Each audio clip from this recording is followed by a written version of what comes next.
It is time. What is up, everybody? On October 7th, 2025, this is Dorian D. Booma with Sabrina Wallace, consent and cognitive digital twins.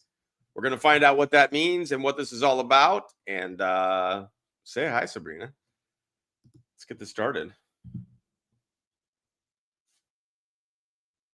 Can I hear you, or can you hear me, or did you say hi? Hey, Booma Chat. How's everybody doing? Sorry, I had it clicked here. It's all good. Right. So anyways, we got a lot to cover. We got some links we're going to go over. Hope you guys got your notepads and you're ready and set. And we're going to go in a moment. But for a special person that's been in my chat for a while, I hear that it is Ophelia's birthday. So happy birthday to you. Happy birthday to you. Happy birthday, Ophelia. Happy birthday to you. Yeah. And many more. Absolutely. You said you wanted a little bit of music. I got the Vikings track if you want to get fired up. Or I got Code of the Ninja. I've got a couple different tracks. If you guys want to get into some pylo erection and get fired up. Bring on the Bjorn music. Yeah, let's bring on the Viking Bjorn.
And we'll throw a gong in there. Why not? So I hope you guys got a little pylo erection action going on as we get started here.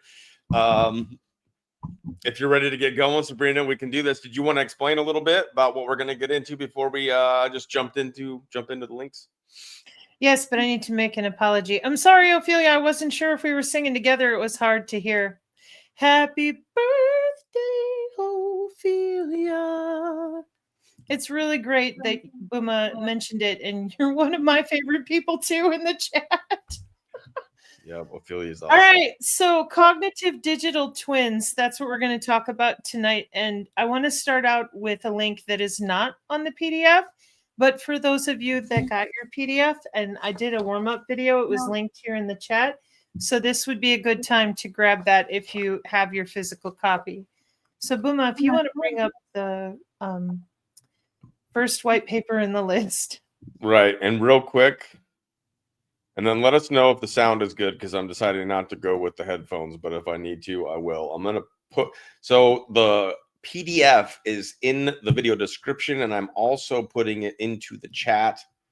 I will go ahead and pin that into the chats. I don't think I can pin on Substack, but I will put it in there so it is there. And if you want a copy of what we're going to go over to physically have in hand, you can print it out or at least have it in a different browser tab, something like that, whatever your flavor. And let me get that done, and then I'll pull up this first link. All right. They are in the chat, so you have access to this PDF if you want to follow along with a visual like that. And here we go. Healthcare 4.0 design. Here we go. Okay. So if you want to go to the first image, just click on the, This one? Yep, that's the one. So when they talk about Healthcare 4.0 with your CMS, Medicare, or any of the Oracle systems, the Palantir ontology, okay, same data sets, different levels of access. And as you can see up at the top, it is a medical body area network, or excuse me, a body area network. Booma, can you zoom in a little bit on the top there, please? That part of it? Absolutely. Yeah, physical healthcare systems. There we go. So there you can see that it says body area. And around that body area, you have your blood pressure sensor, a robot bracelet, your body temperature sensor, an oxygen sensor, motion, and electrocardiogram patch. That's all your body itself. Then you have where it says local area network in the teal sort of green there, or mint sea green. And that local area network is the inter-body area network area if it was just you. But you'll notice it says office, rehab center, community health center, hospital, and your local wireless. And then there's an orange section that says wide area. And that goes to healthcare logistics, medication industry, like your pharmacy, and then public authority. And of course, your insurance company. This is the biosignal acquisition coming out of the body that gets bootstrapped to either the wearable, your phone app, whatever it might be. And then it uses your local wireless to go out to any of those offices, medication, hospital, whatever it needs to be. Now, when people ask, how did they get us on the cloud? Because we are naturally electrical, and they're using a part of our physiology called the biofield. And Booma, if you'd scroll down just a little bit to that bubble that says communication networks. Thank you. What they're doing is they're no longer just passively sensing. They're actuating a physiological change as well. So you can see on the left-hand side, it says sensing. And on the right-hand side, it says actuating. Notice that it says all these communication networks are sensing and actuating because they're communicating with one another because they're networks.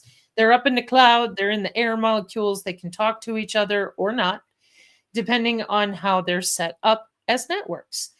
And this is your cyber healthcare system. So they made a digital copy of you called your digital twin. And that's what we're going to be talking about tonight is what you see here called a digital human model. This is your healthcare 4 and 5.0, your precision AI healthcare. And these models, these databases, these data sets have been running for over 10 years with our cybersecurity and infrastructure, with our different parts of DHS biosurveillance, with all these different remote patient monitoring systems since 2012 with the medical body area networks, before that with the pacemakers and the insulin pumps, which is 1999 with the FCC. And what I just said is in your PDF at the very end, just in case you were wondering. So this is what I showed everybody here on the Booma channel before, where I said your butt's tethered to the cloud. And that same cloud system where you're the human in the box, that is what you're tethered to, your digital twin, digital human model. Yeah, got a stunt double. Now, Booma, if you would scroll down a little bit more, please. I just wish to make note, because I'm going to be going over this paper in more detail on the channel, but please note the year there is 2018. And this is a special section on the convergence of automation technology, which includes that trillion sensors network. And that's what starts off our PDF. So hang on. This is for biomedical engineering and health informatics. Bioinformatics, big data. And you'll Did notice. you say trillion sensor data? Yeah, the trillion sensor network we're going to look at again here in a minute, right on the PDF. You got it. Holy So smokes. all these little sensors that they've been testing since the Vietnam Accords program forward with the MEMS, it's all in the PDF. Hold up, we'll get there. That's what they're using to communicate. And so your body is tethered to the Department of Commerce with the National Institute of Standards and Technology, overseen by the Department of Homeland Security biosurveillance for cyber biosecurity. And as you can see, here we are at ResearchGate in 2018. The lawfare that we're going to take a look at tonight with both the FDA and Congress are from 2016 forward. And that goes with our cybersecurity and infrastructure in Congress we watched earlier this year.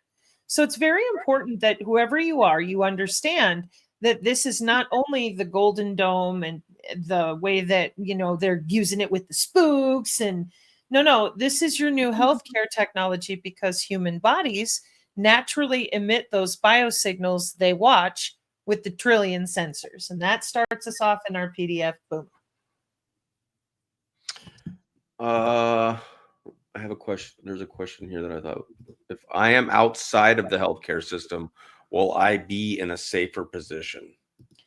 All of us that are not actively pursuing the healthcare system at the moment, anybody for any reason, you will have less data sets available to them per se. And I put that there gently because it depends on what kind of lifestyle you live. Do you have a wallet with the Bitcoin? Because then you're hardcore hooked in already for financial protections and cybersecurity.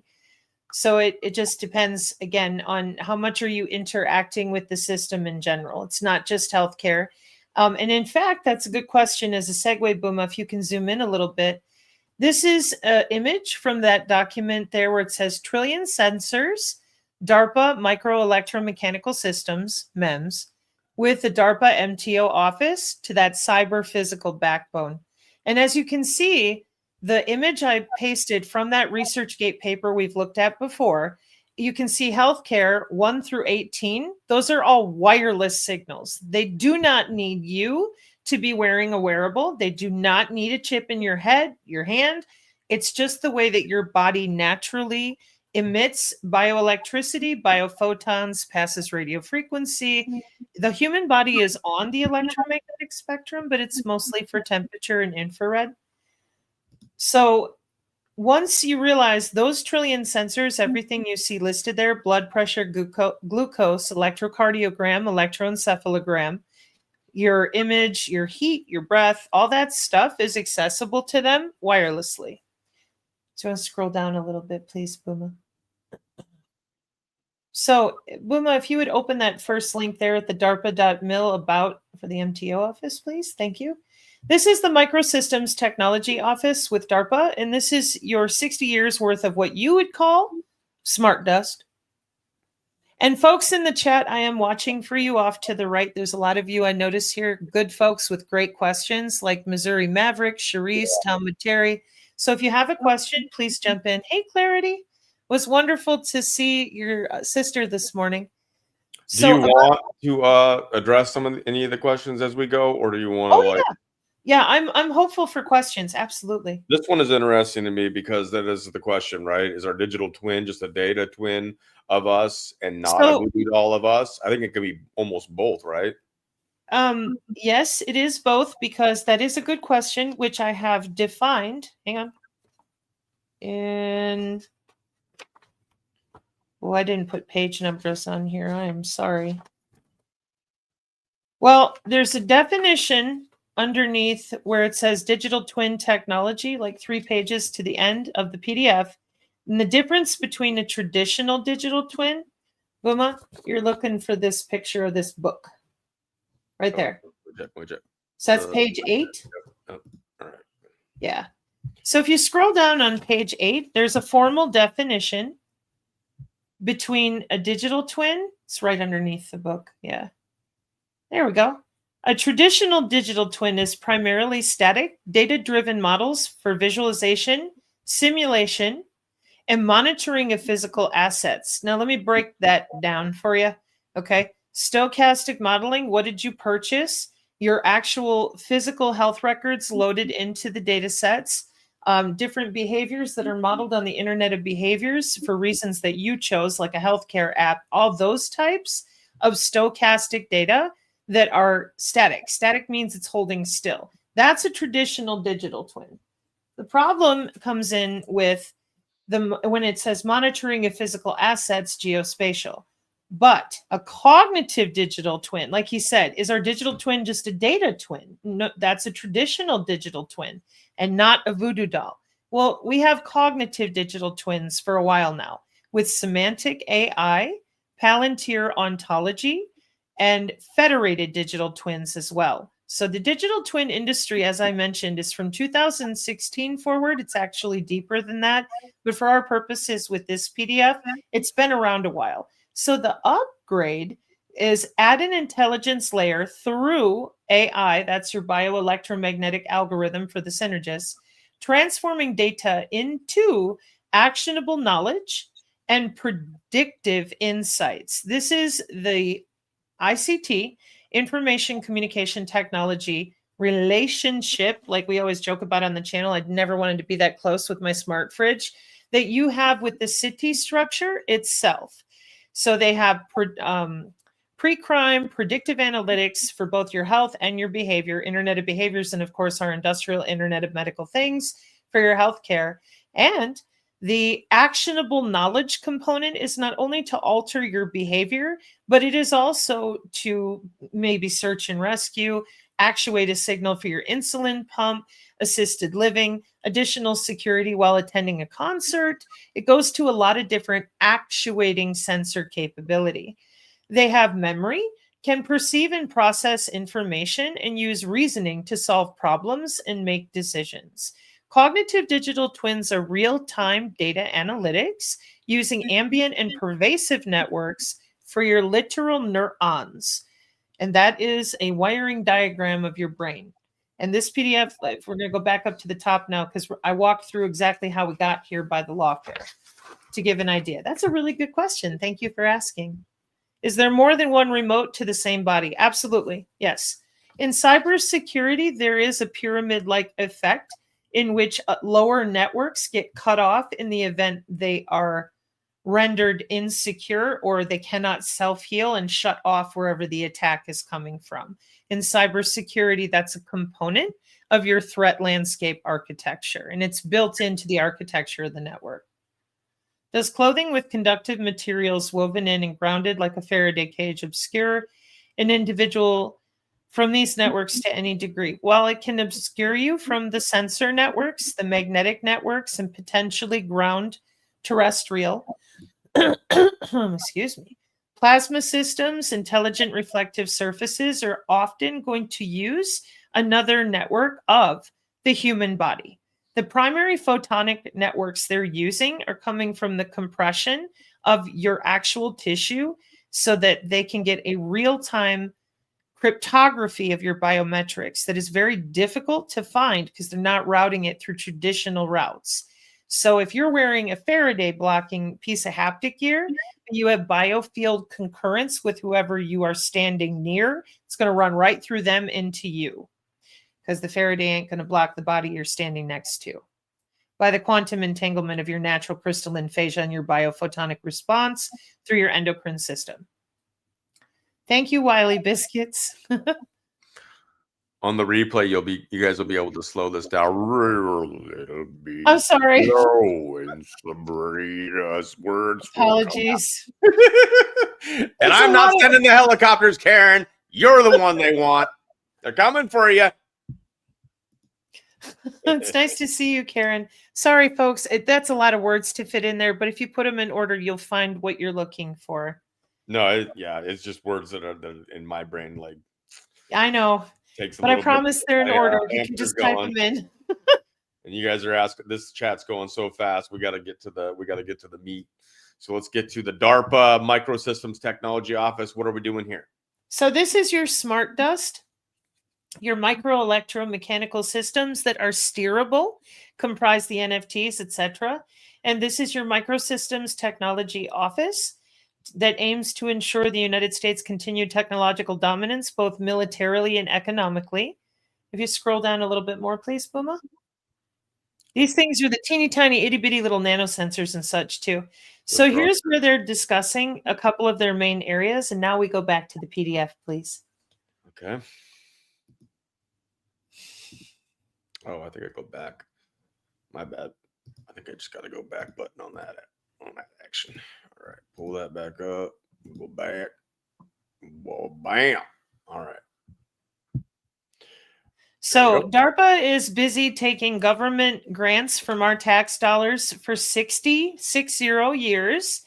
And their three focus areas are distinct challenges they're working on right now and have been for a bit, which is photonic circuits.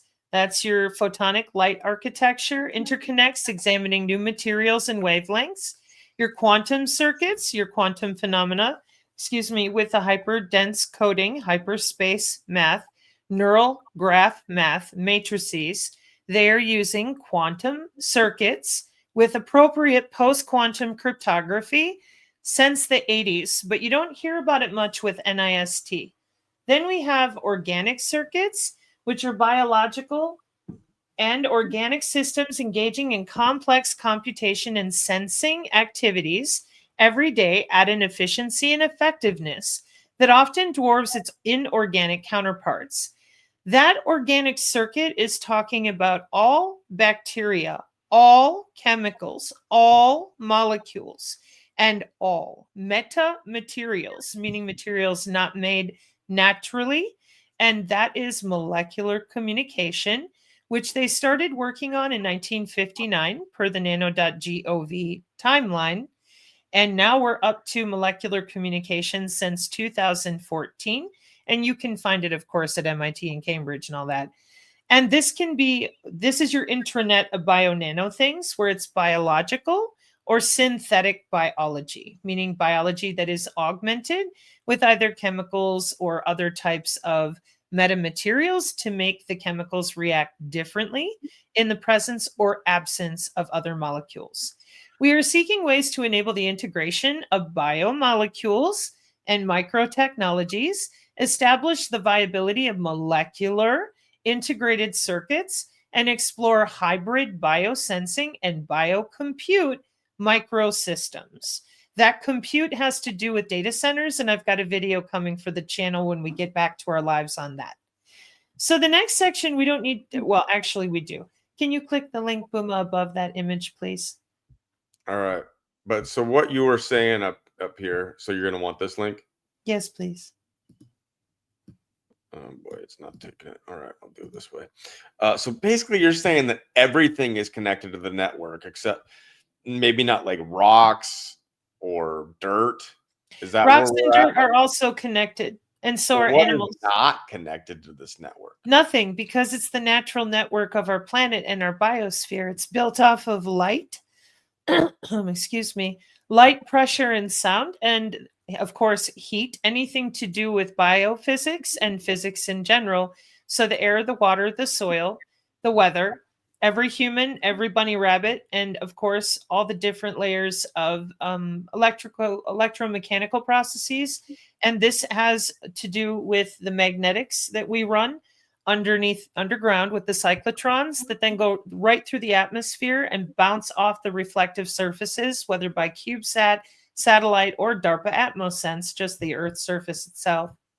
Those are the sensor systems, as I mentioned, they started way back with Vietnam, and they've been working on them and upgrading them ever since.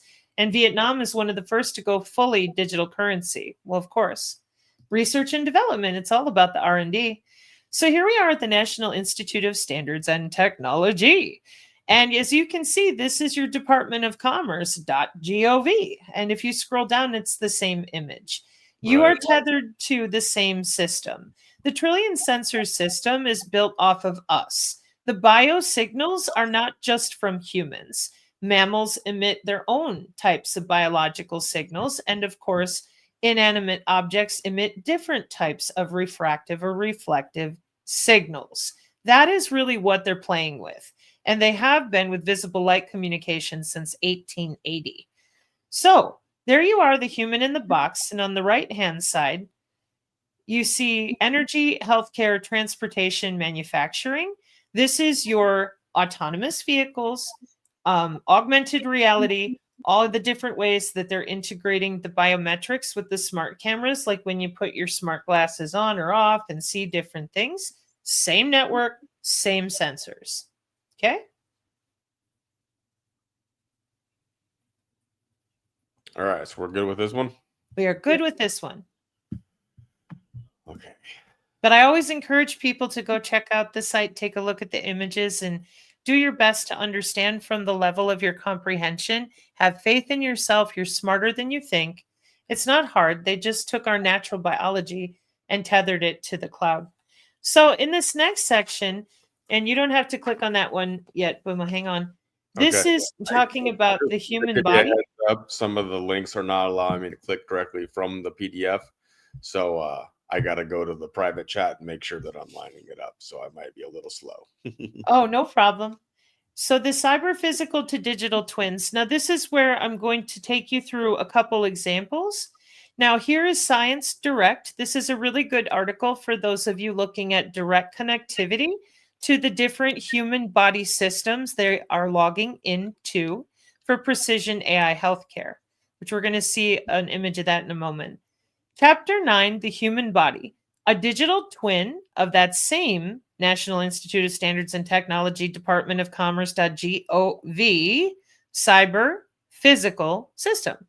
The sensors that are linked to real-time systems stream in data continuously. This valuable data are converted to information and it is crunched to produce knowledge. This knowledge pattern is deciphered to make meaningful decisions. The decisions are made to control the sensors and make them work smarter based on feedback. The human body is an excellent twin of cyber physical systems. There are 11 distinct body systems. They are digestive, cardiovascular, immune, endocrine, muscular, integumentary, reproductive, nervous, skeletal, respiratory, and urinary systems.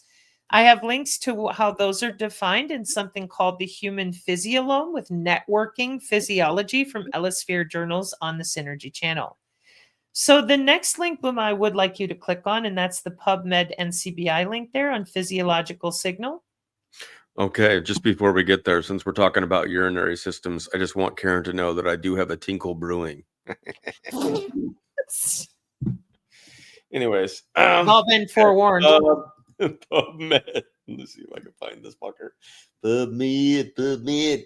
I think it's this one. I hope it's this one. We'll find out. Let me share a screen. Let me know. Is it this? Yes. So most of the time I show a basic Wikipedia search for the cyber physical connectivity, but this time I wanted to give y'all a different link.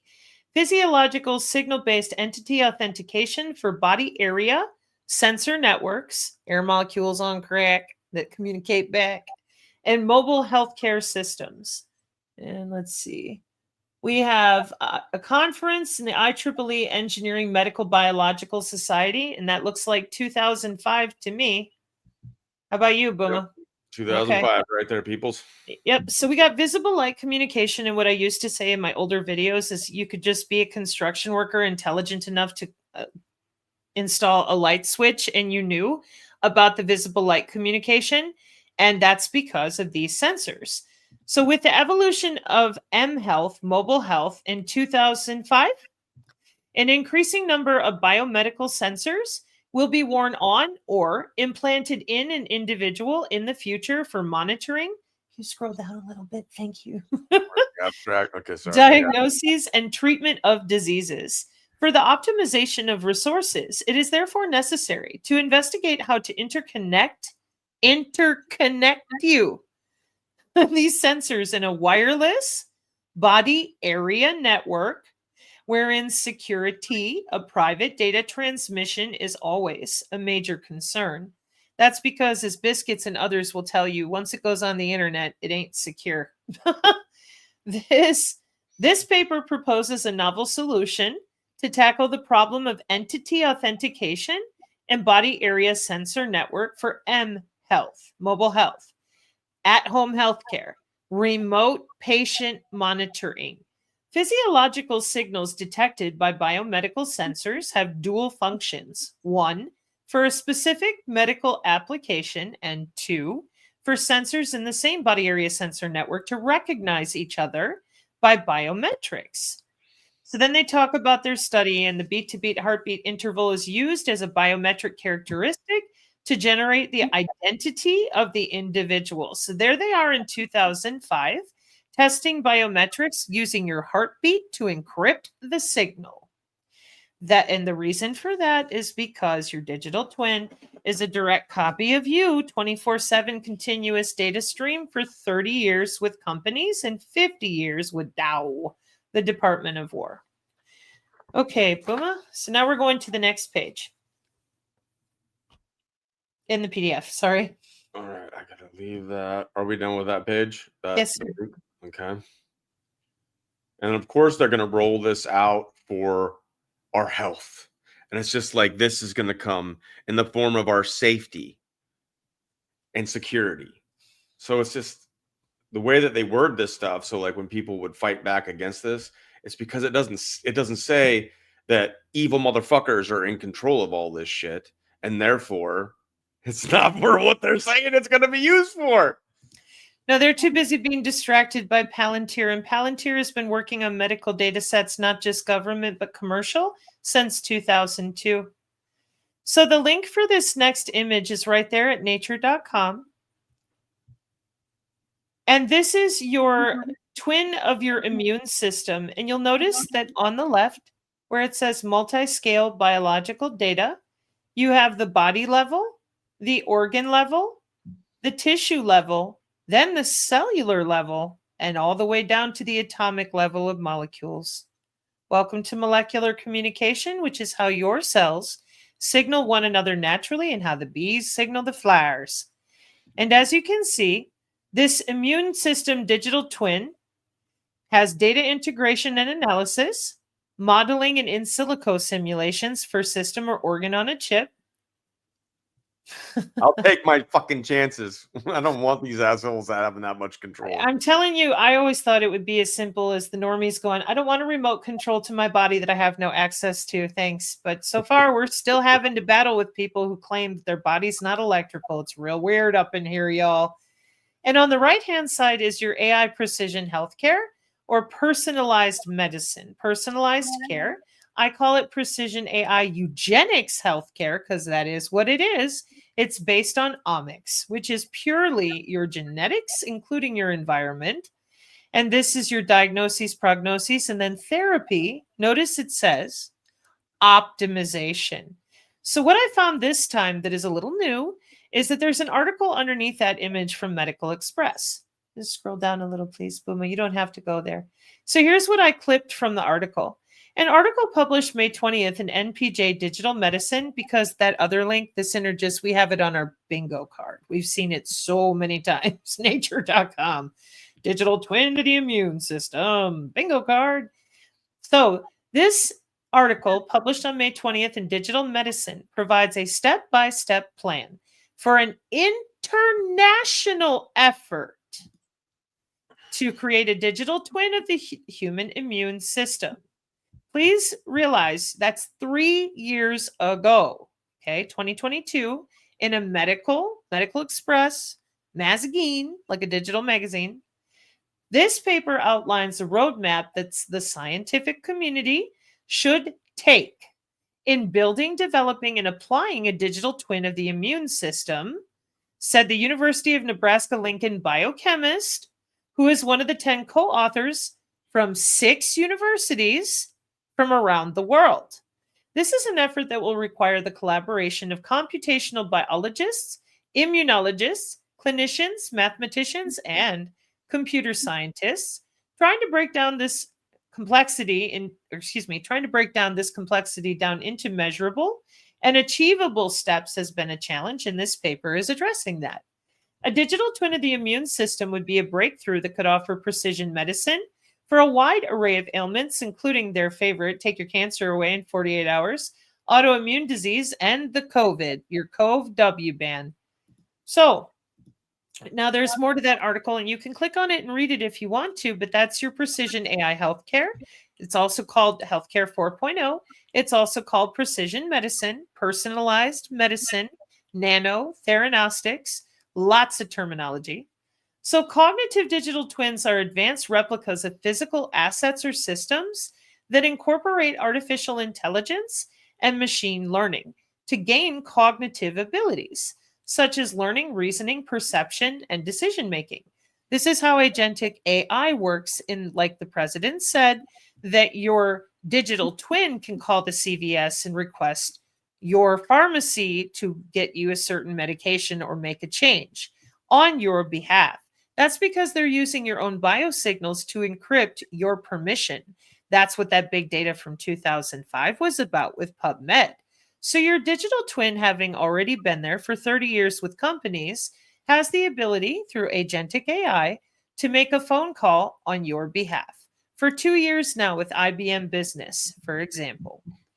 So, by processing vast amounts of real-time and historical data, these twins can predict future states of your nervous system, identify issues before they occur, optimize operations, offer actionable insights, enabling self-learning and self-improvement for their favorite, greater efficiency and sustainability, because we needed that. Right. So now we're going to take a look at a ResearchGate paper, because those are clips from that same article. And I really appreciated this particular ResearchGate example because, as you can see, we have human body on a chip, we have organ on a chip, and in the way that they have it laid out, Booma, if you want to go to this one, I'd appreciate it. This link? Yes, please. All right. And we'll pause right after this one. I know people probably have other questions. I just wanted to give a quick shout out to HMD71. When you piloerect, you create stem cells and save yourself thousands on stem cell replacement therapy. That's right. Thank you for the donation and that beautiful comment. All right, so we're going to, let me find it over here on the private chat. One of my favorite people. Really helpful in our live chats too. ResearchGate. Okay, that's the one I want. Checking security. Checking security. Here we go. Okay. Security has been checked. We are in. Okay. So as you can see, it gives you examples of where they can pull a cell. They can focus on an internal organ. You have smart pills for endoscopy. But if you scroll down, you're also going to see digital twin aggregates and populations. That's because they are also pulling the health data coming from the people you live with or the city, the cognitive city you live in. Now, Booma, if you would scroll down just a little, please. Yeah. We have plenty of the human activity recognition radar for assisted living. But in these pictures, if you want to click on the very first picture, please, Booma. Thank you. This is the real world. There's you with your cells, and then the copy of you in the digital. On this side right here, huh? Yep. And it's real time.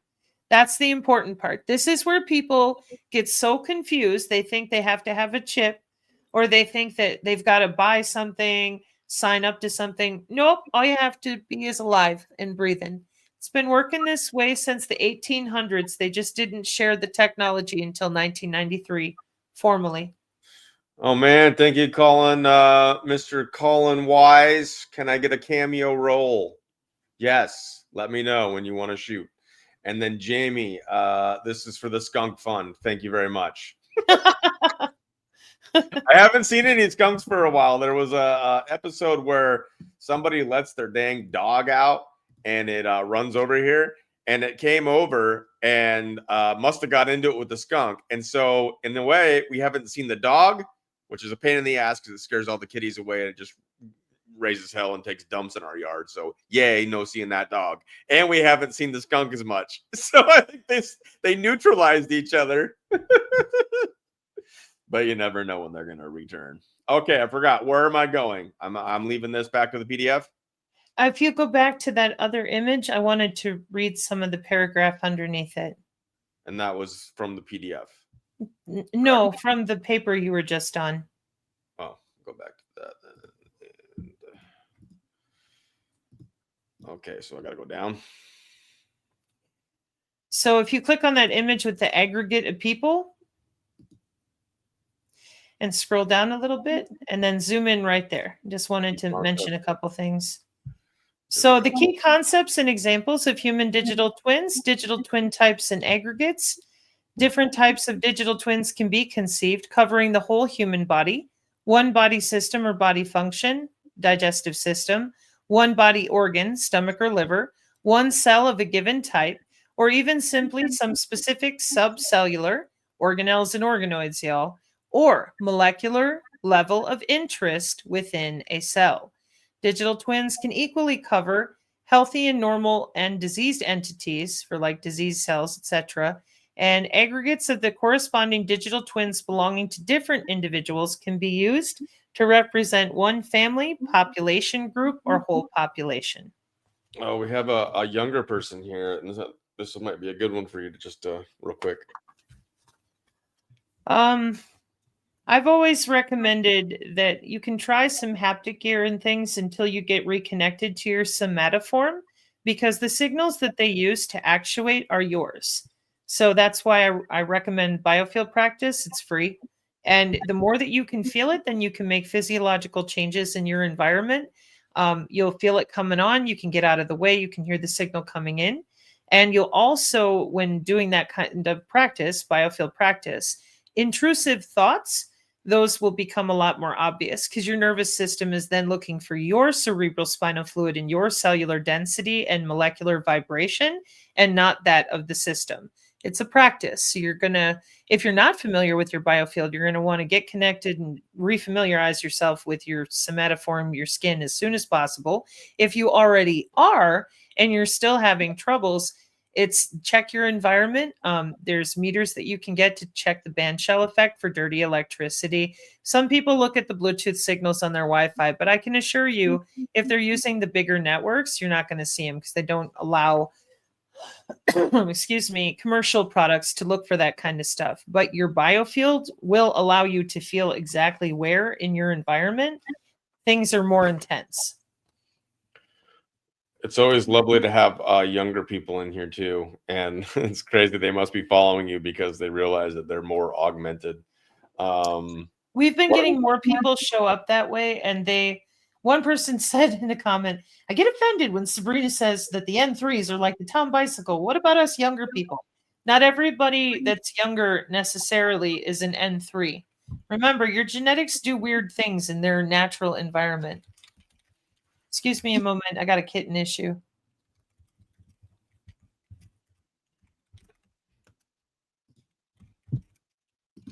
How long will this take? Do I need to entertain the audience? No, I just needed to send that message.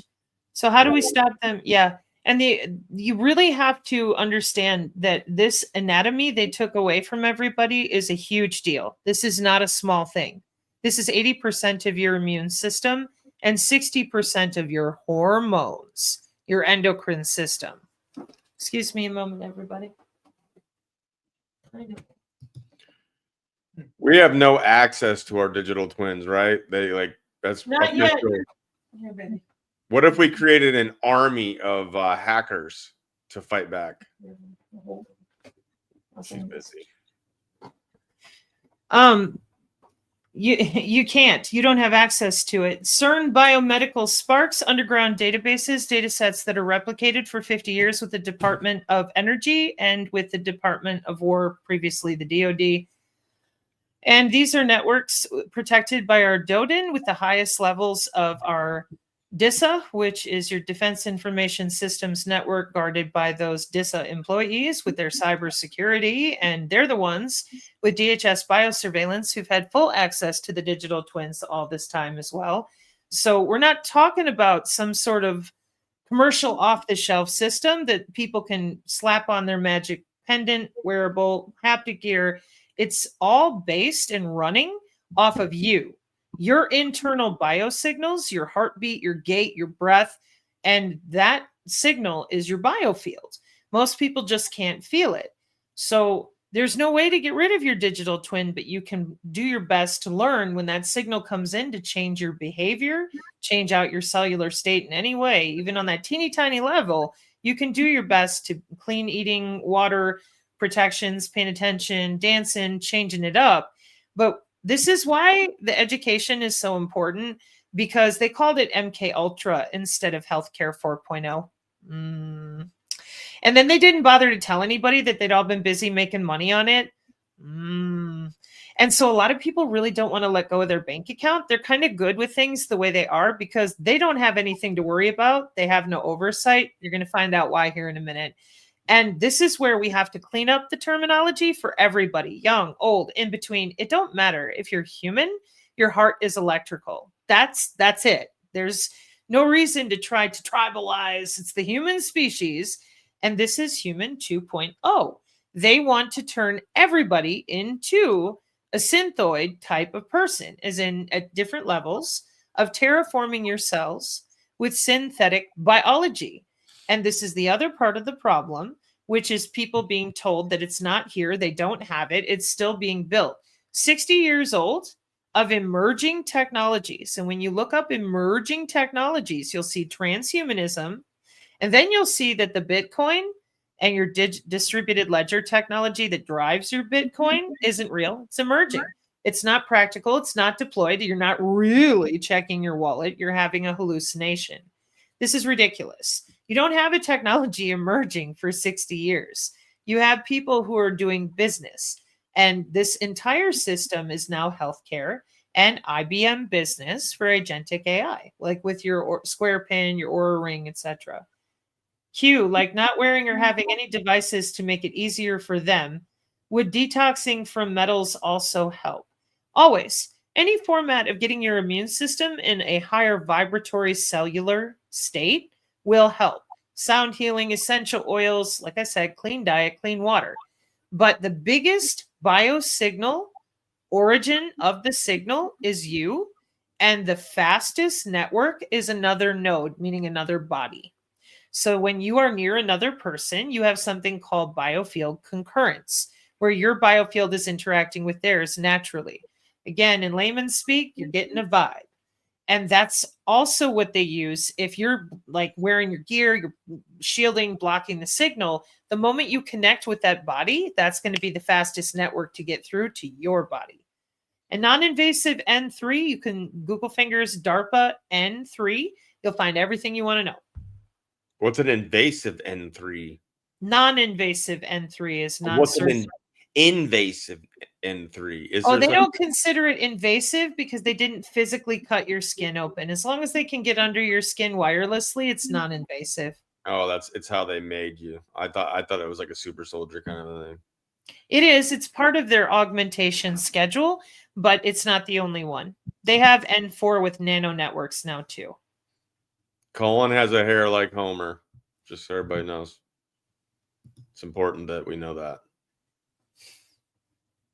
So all now right, so do I go back to that website or do I need to go back to the PDF?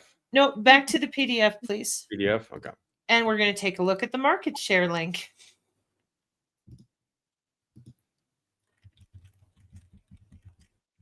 There we go.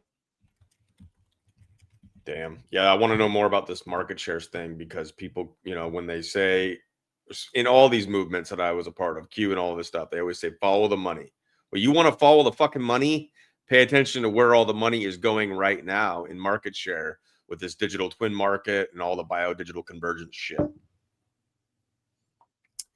So for those of you that don't read this type of stuff very often, you'll notice on the left-hand side that CAGR score is how much your investment is going to give back to you because it's going up so fast. And that's going up by 30% in 4 years because everybody's using agentic AI and those digital twins. Excuse me a moment, I'm almost done. Okay. So as we see, we're going to watch a short video. I actually do have one, Booma. It's the Siemens Healthineers video for people who haven't seen it. And there's Siemens up there at the top, along with Bosch, which you might hear about from Dawn, and then Emerson, Rockwell Automation, etc. And on the right-hand side, where it says digital twin trends, increasing implementations to meet those Agenda 2030 business goals, increasing deployments as virtual sensors in complex conditions, maturing partnerships between hyperscalers and OT simulation specialists. Here's your big, huge data centers and supercomputers, inclusive to quantum supercomputer clusters, and the mounting promotion of interoperability across different systems. And that's your system of systems and our warfare doctrine. And the next, if you want to go to the main link, you can, but that's just more marketing information. It's a ton of money. Now, on this one, we have theranostic digital twins and the concept framework and roadmap. And anytime you see roadmap, that's the work they're doing, not theoretical, not they're thinking about it. Roadmap means they know how to do it and they are deploying, usually in test beds first. And then they have goals. And the roadmap is how they're going to get to their goals. So here we can see the cancer patient with the data collection. And it says imaging data, biological data, and clinical data, then the modeling, and then the digital twin testing to see what drugs or what will work best for you, including predictive analytics. And this is towards personalized radiopharmaceutical therapies, like our wireless drugging nature article. Just scroll down a little bit, please, Booma. Mm-hmm.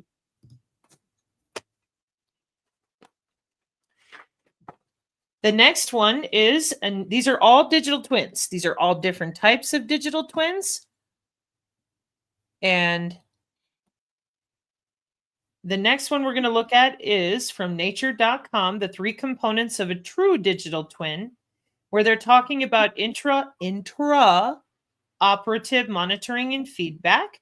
And they've got your stable genomic data, all your omics, your patient anatomy, your baseline preoperative data.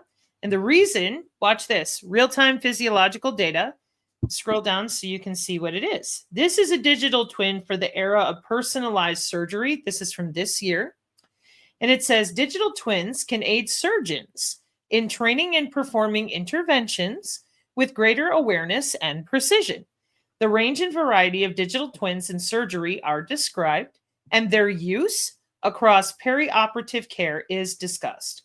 While largely experimental, they are beginning to show promise for the enhancement of personalized, adaptive, and data-driven surgical care. Issues relevant to the greater adoption and deployment of digital twins are all considered. So that's just an example, that picture above, of how they're looking at all the different things that they're doing to you before surgery to make sure the drugs they give you and all the different ways they're coming into your organs or tissue or whatever all goes together so they have a smoother surgery. And who doesn't want that, right?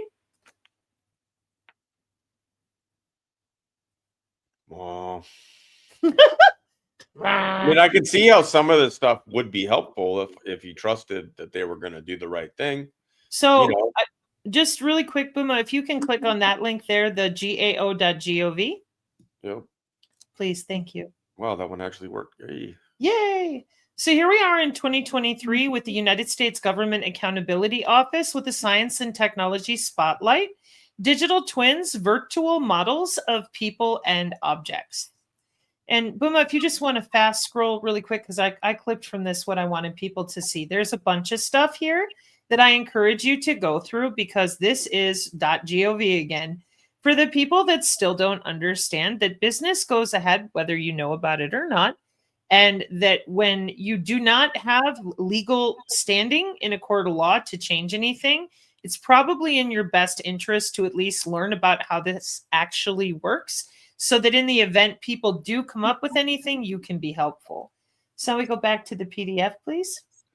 Yeah, and I just want to point out real quick and maybe play the intro again if people didn't catch everything. What is crazy is you got a physical twin. We think about our physical twins as our bodies and our digital twin bodies, but this is a digital twin of the entire city. Now, I use these programs. Let me see if I can pull it up real quick, that allow me to, have stock footage and music and the various things you guys get, so that I don't get copyright strikes and stuff like that. Let me see if I can find the intro here, and let me pull this up. All of this, and I searched digital twins when I first started working with Sabrina, and to see what kind of stock footage there was. All of this is new, available. I'll play through this again, and I put this together the way that it's edited and whatnot. But I get each of these from these programs, and this is all new. And they are even populating just stock footage of programs or platforms. People paid for this, like content creators, people that create commercials, people that are in their marketing teams for these hospitals that'll be pushing this kind of stuff out, have access to this stuff. This is professional grade, but they are populating these platforms. This is Envato Elements. I got these from. I also have Artlist, but there's a bunch of them. We'll watch this real quick, and I want to show you a couple things because it relates to what that was showing, and then we'll get right back to it, Sabrina.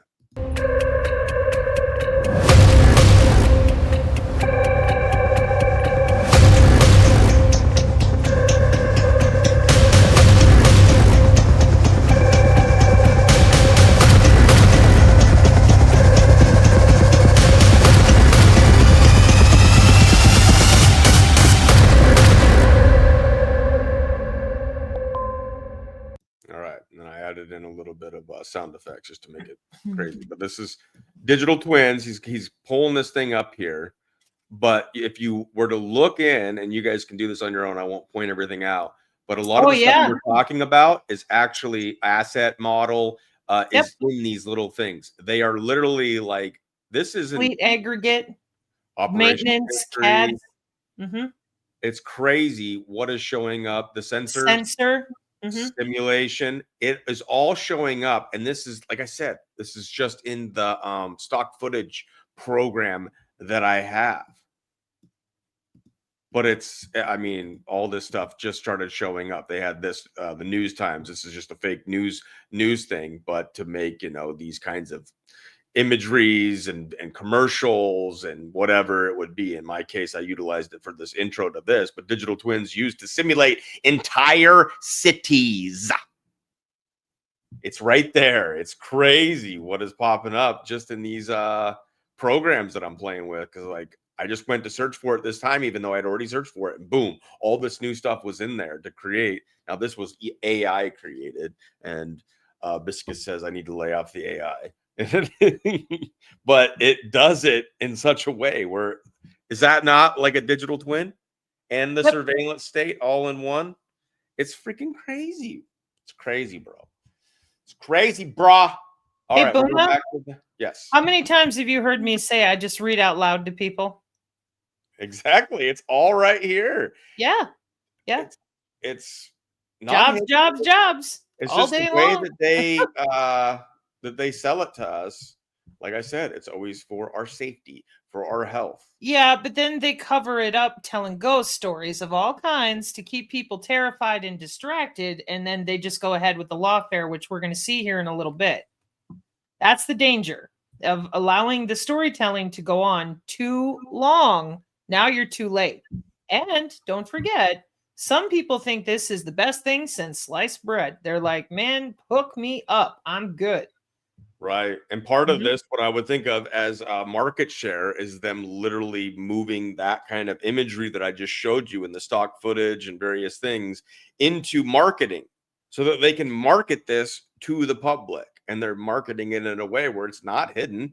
It's just they're not saying it in the ways where you can look what they did with COVID. And they pushed out ventilators, and they exhausted people's lungs. So why would we trust that they have the ability to roll this kind of shit out and do it in a way that benefits humanity? From what I've heard, allegedly, even in places like LA, there are people still going to hospitals for COVID symptoms and being put on ventilators and remdesivir and these various things and being murdered.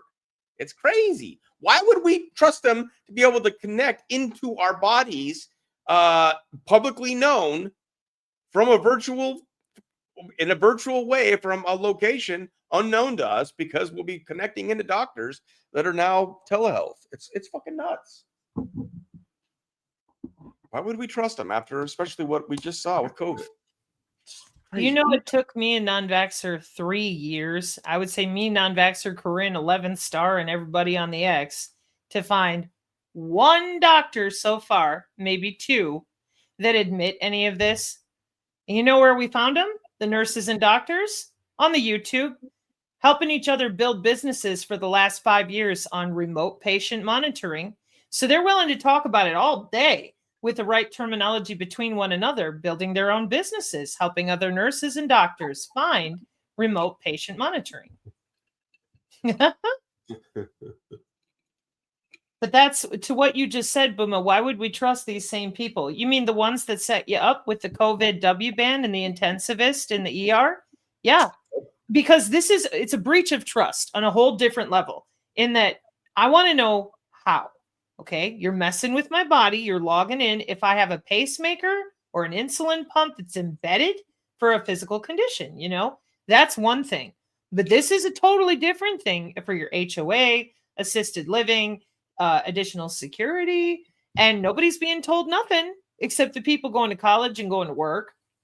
And that's why this, clutch my pearls, Palantir. Yeah, since 2002.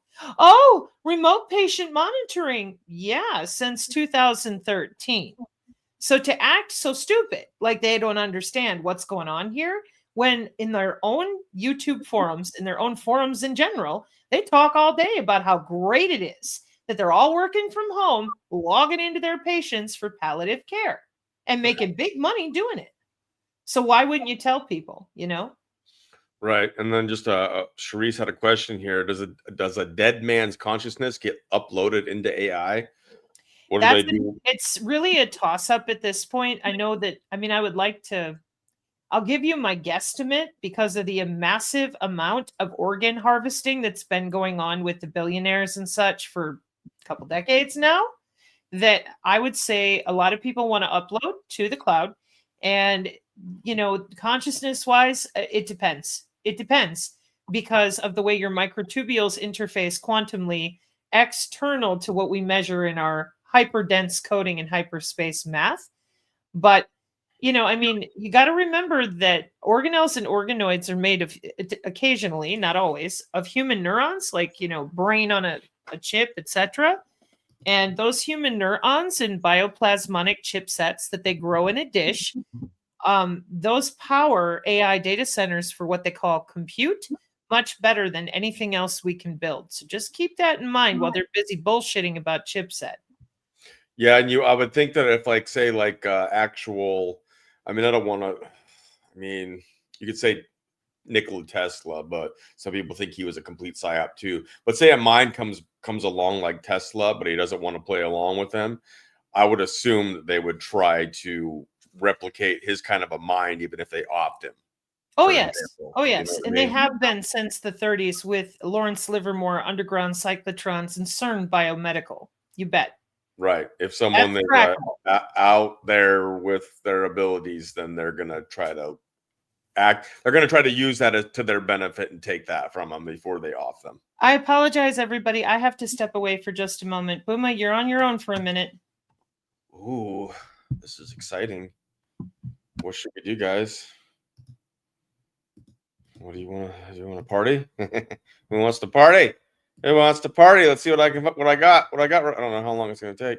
Let's see what I have.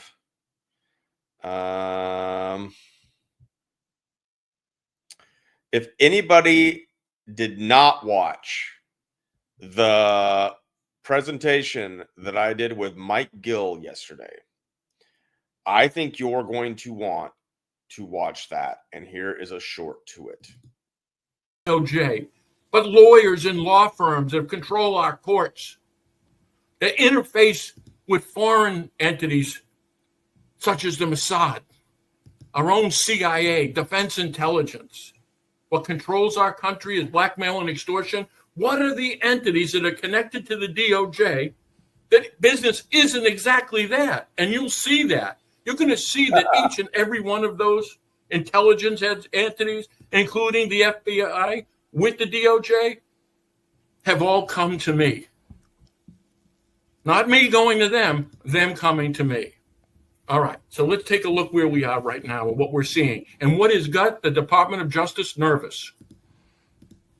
What were the ways in? I told you the way in was the Epstein files.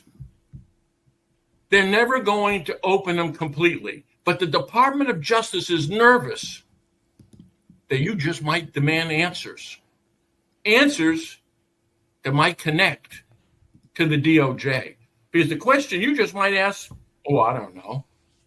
Who protected Epstein and Maxwell? Who protected them? They were Mossad.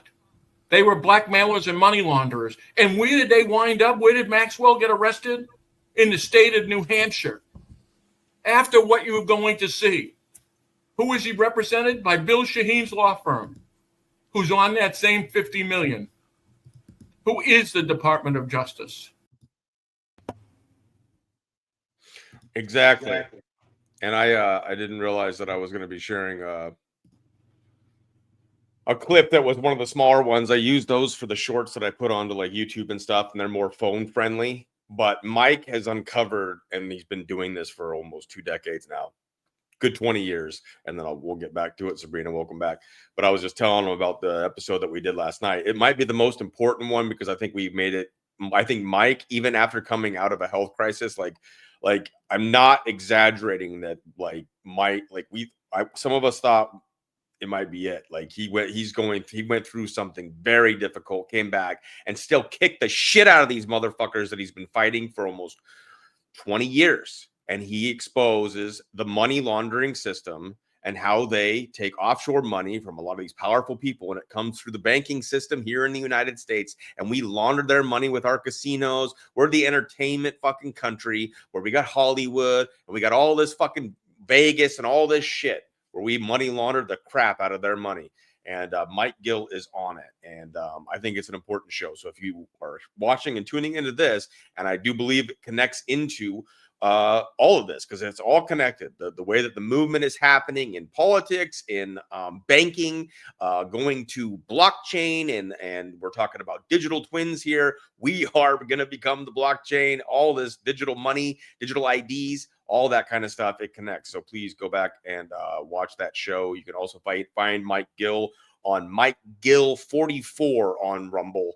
And check out other work that him and someone, if you don't know, that's named Stacy, a woman there, is helping him with a website and getting this information out. Please go check that out. And we're back. Sabrina, where are we at? So back to the PDF market share. Please. All right, let's get back into right market underneath share. the market share. And talking about market share, this is the kind of stuff that Mike Gill is exposing as far as how they money launder it. And he's exposed a lot of companies. So here we go. Yes, and prayers and blessings to Mr. Gill for all of his efforts, because it takes it out of you on occasion when you're going that hard for that long. Yep. So if you just want to scroll down, hang on. Yeah, scroll down, Booma, to the next page. All right. Yeah, past that one, down past the personalized surgery, down to where it says data collection with the GAO. There we go. There you go. We want this one? Above that one, these paragraphs. Yep. Technology. So what is it? What is this? Digital twins are virtual representations of people or physical objects, processes, or systems, ranging from vehicles to industrial plants to clinical trial patients. These living computational models integrate with data from a physical twin such that any changes made to the physical twin can automatically lead to changes in the digital twin. Digital twins can be used to remotely maintain or monitor the physical twin or predict how the physical twin will perform. Digital twins can be applied across many fields. For example, they can help more efficiently design aircraft parts, predict and avoid supply chain disruptions, and improve traffic safety. They could also monitor living systems or predict hypothetical effects on living systems for applications in healthcare, agricultural management, and climate forecasting. Smart agriculture, Google fingers. So as you can see here, you have your enabling technologies, ambient sensors, implanted sensors, and wearable sensors. There's those air molecules on crack, Karen. Hope you're accessorized today. And the applications are on the right-hand side. Personalized medicine, that's your precision AI healthcare, clinical trials, and public health in general. And you can see the GAO source there on the bottom. And then we'll scroll down to the next paragraph. How does it work? Digital twins rely on multiple existing technologies, including the Internet of Things, updated to the Internet of Everything, a network of interconnected smart devices that exchange information and collect large amounts of data, sensors, like the trillion sensors built in or placed on the physical twin, that would be you or whatever they're doing, or around its environment. Intelligent reflective surfaces can collect data continuously. These sensors transmit data that update the digital twin through technologies such as network interfaces and cloud platforms, depending on the physical twin and its location.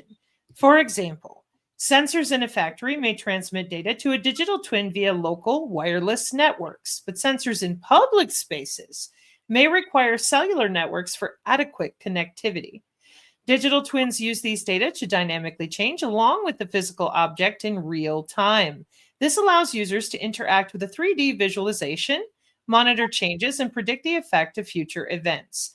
For example, digital twins of smart cities, like Booma was showing from his stock footage, can be used to predict how extreme weather events will affect the power grid and what cascading effects might follow. Digital twin data can also be analyzed using artificial intelligence and machine learning to test different scenarios or make predictions for the physical twin. For example, machine learning could automatically recognize an abnormal pattern in a patient's digital twin, enabling a quicker diagnosis and improved treatment. Now, you don't have to go to this link, Booma. It's just the roadmap to AI and the digital twin for this premier reference source, and that link just takes you right to it so you can read about the details of what you're looking at right there, which is that book. Digital Twin Technology and AI Implementations in Future-Focused Business. Awesome. And just real quick, because I missed it, Carrie Blackmore, Booma welfare check. Thank you for the donation. I love it. And then we have been rated again, apparently. Woo! So thank you, and welcome everybody that is here and that came over on the raid.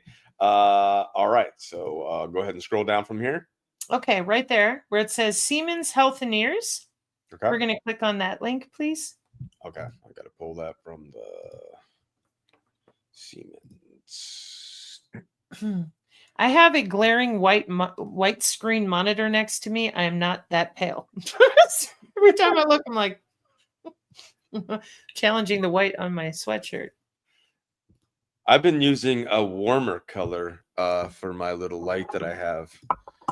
1 second. Let me show you here. What do you guys think? So this is the blue mode that I'm usually in, and there's another blue mode. They're a little bit similar, but I've been going a little bit more warm. How do you guys feel about that?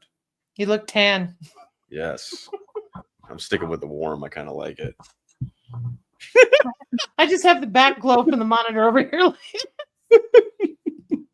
The lighting is very important. It's kind of crazy. I look back on some of my older videos too, and it's just funny how everything changes. But it's not the most important part of this presentation. Oh, but we got to have a little bit of fun because we're human, right? We're still human, damn it. Human and different. So this is Siemens Health and Ears, and Booma, there's a video there to play. If you scroll down, I think there it is. And here we go. Here's your digital twin with our industrial Internet of Medical Things. The digital patient twin.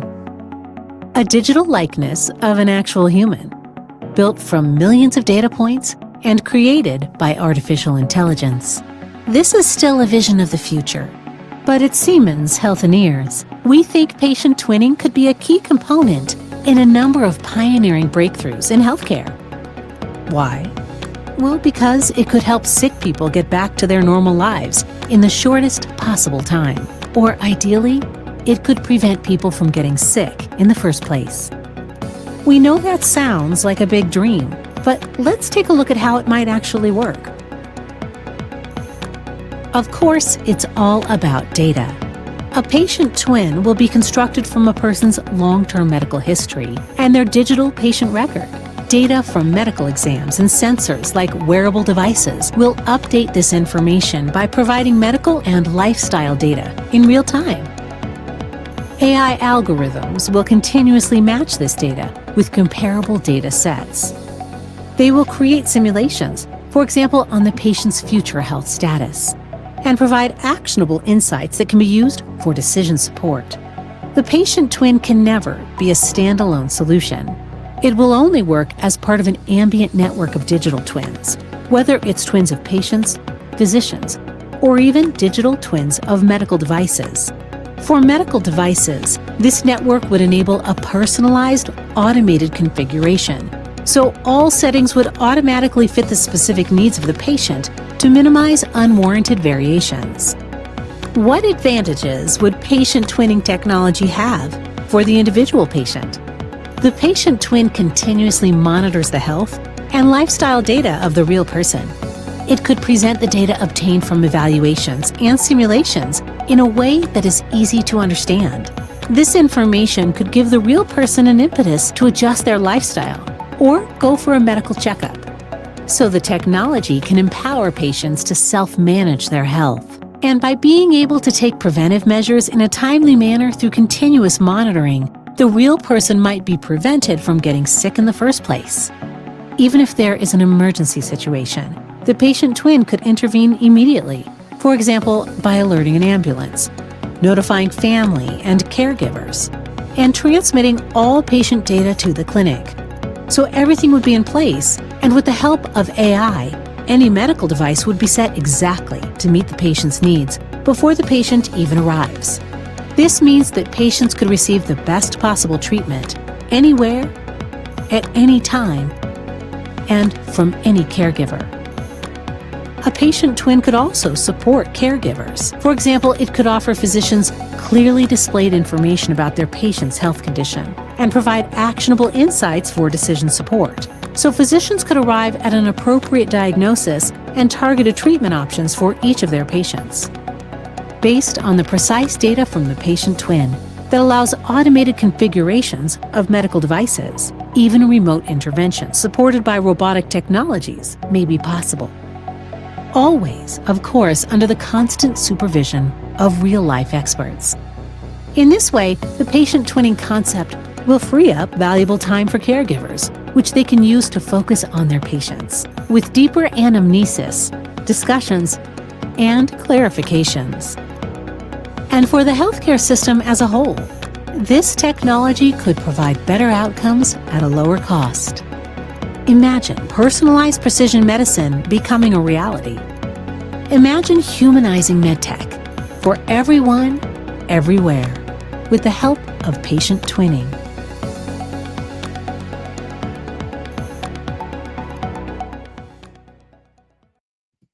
Wow. So that's from 2022. And this is why I showed you the different digital twins first. And now we go back to the PDF, Booma, when you're ready. Okay.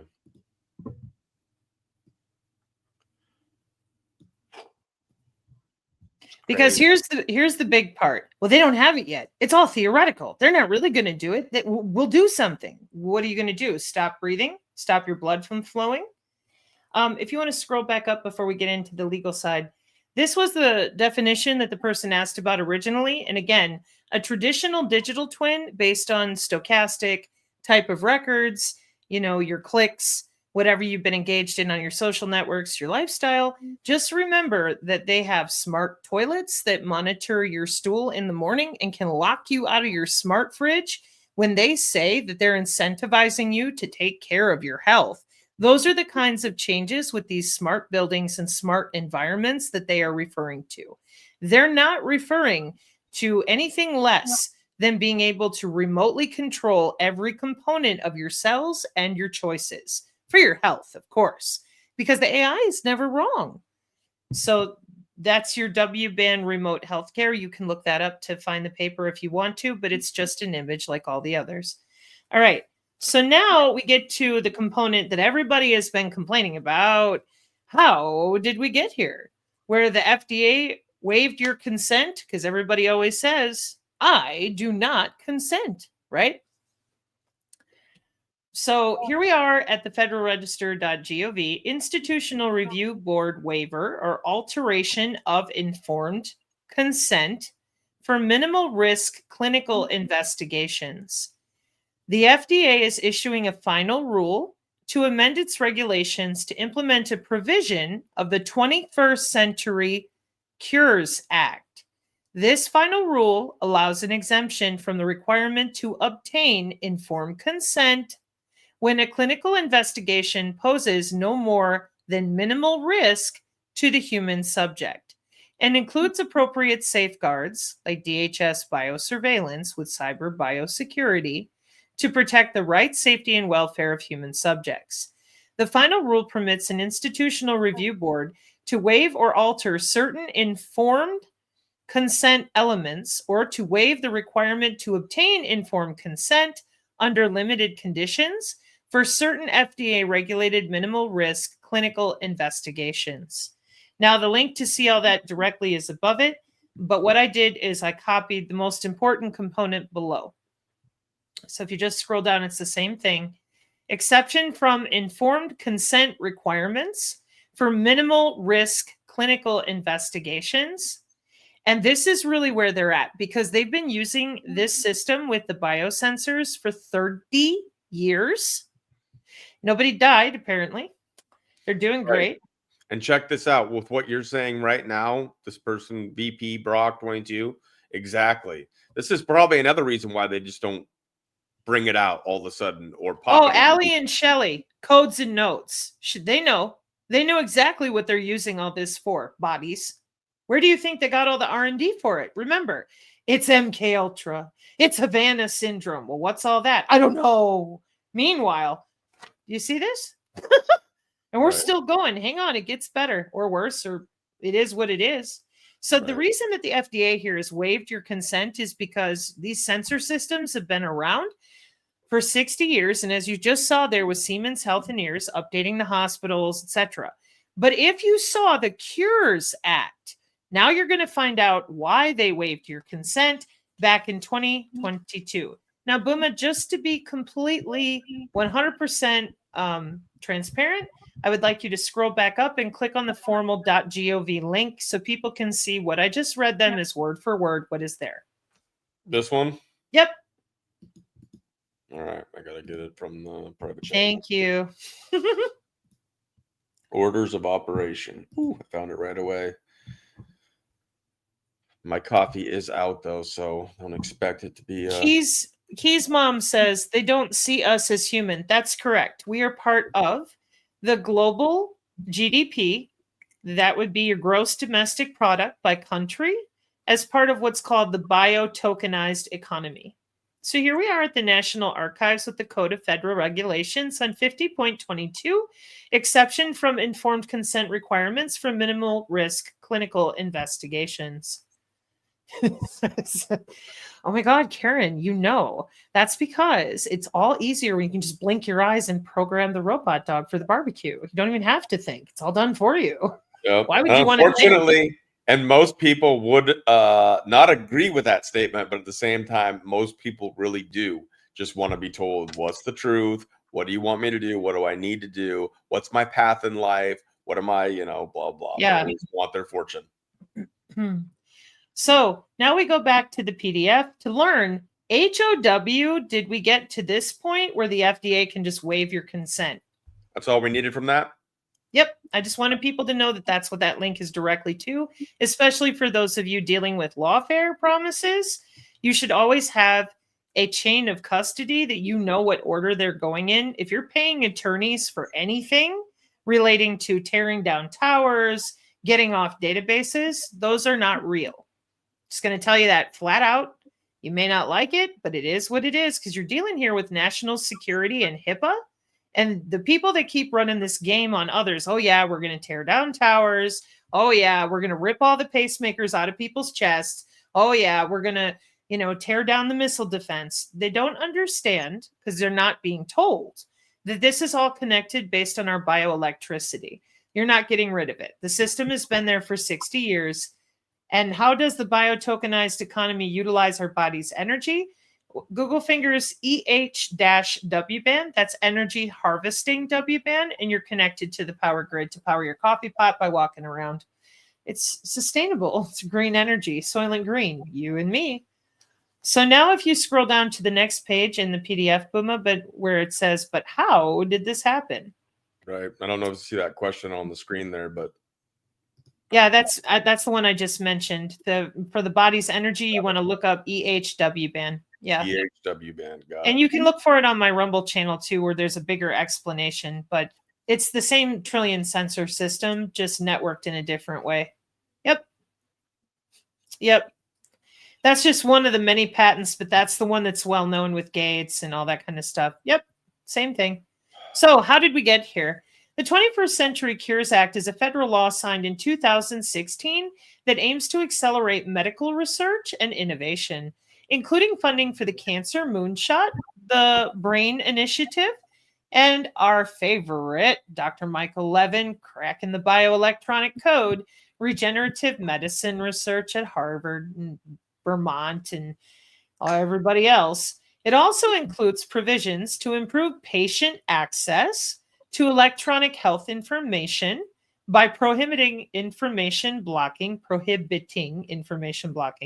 streamlining drug and device approvals, and promoting the use of electronic health records and telehealth services. So the 21st Century Cures Act goes back to 2016 with the same brain initiative worldwide. This is not only here in the States. This is not limited to just your state. This is worldwide, okay? Since 2016. Now, here's what they've been working on. Telehealth, electronic health records since 2016. And you'll see there patient access to information. It mandates that healthcare providers allow patients to access their electronic health information, such as clinical notes and test results at no cost and in an electronic format. What did we just see out of the White House regarding getting our own health records with our wearable per RFK Jr.? Information blocking prevention.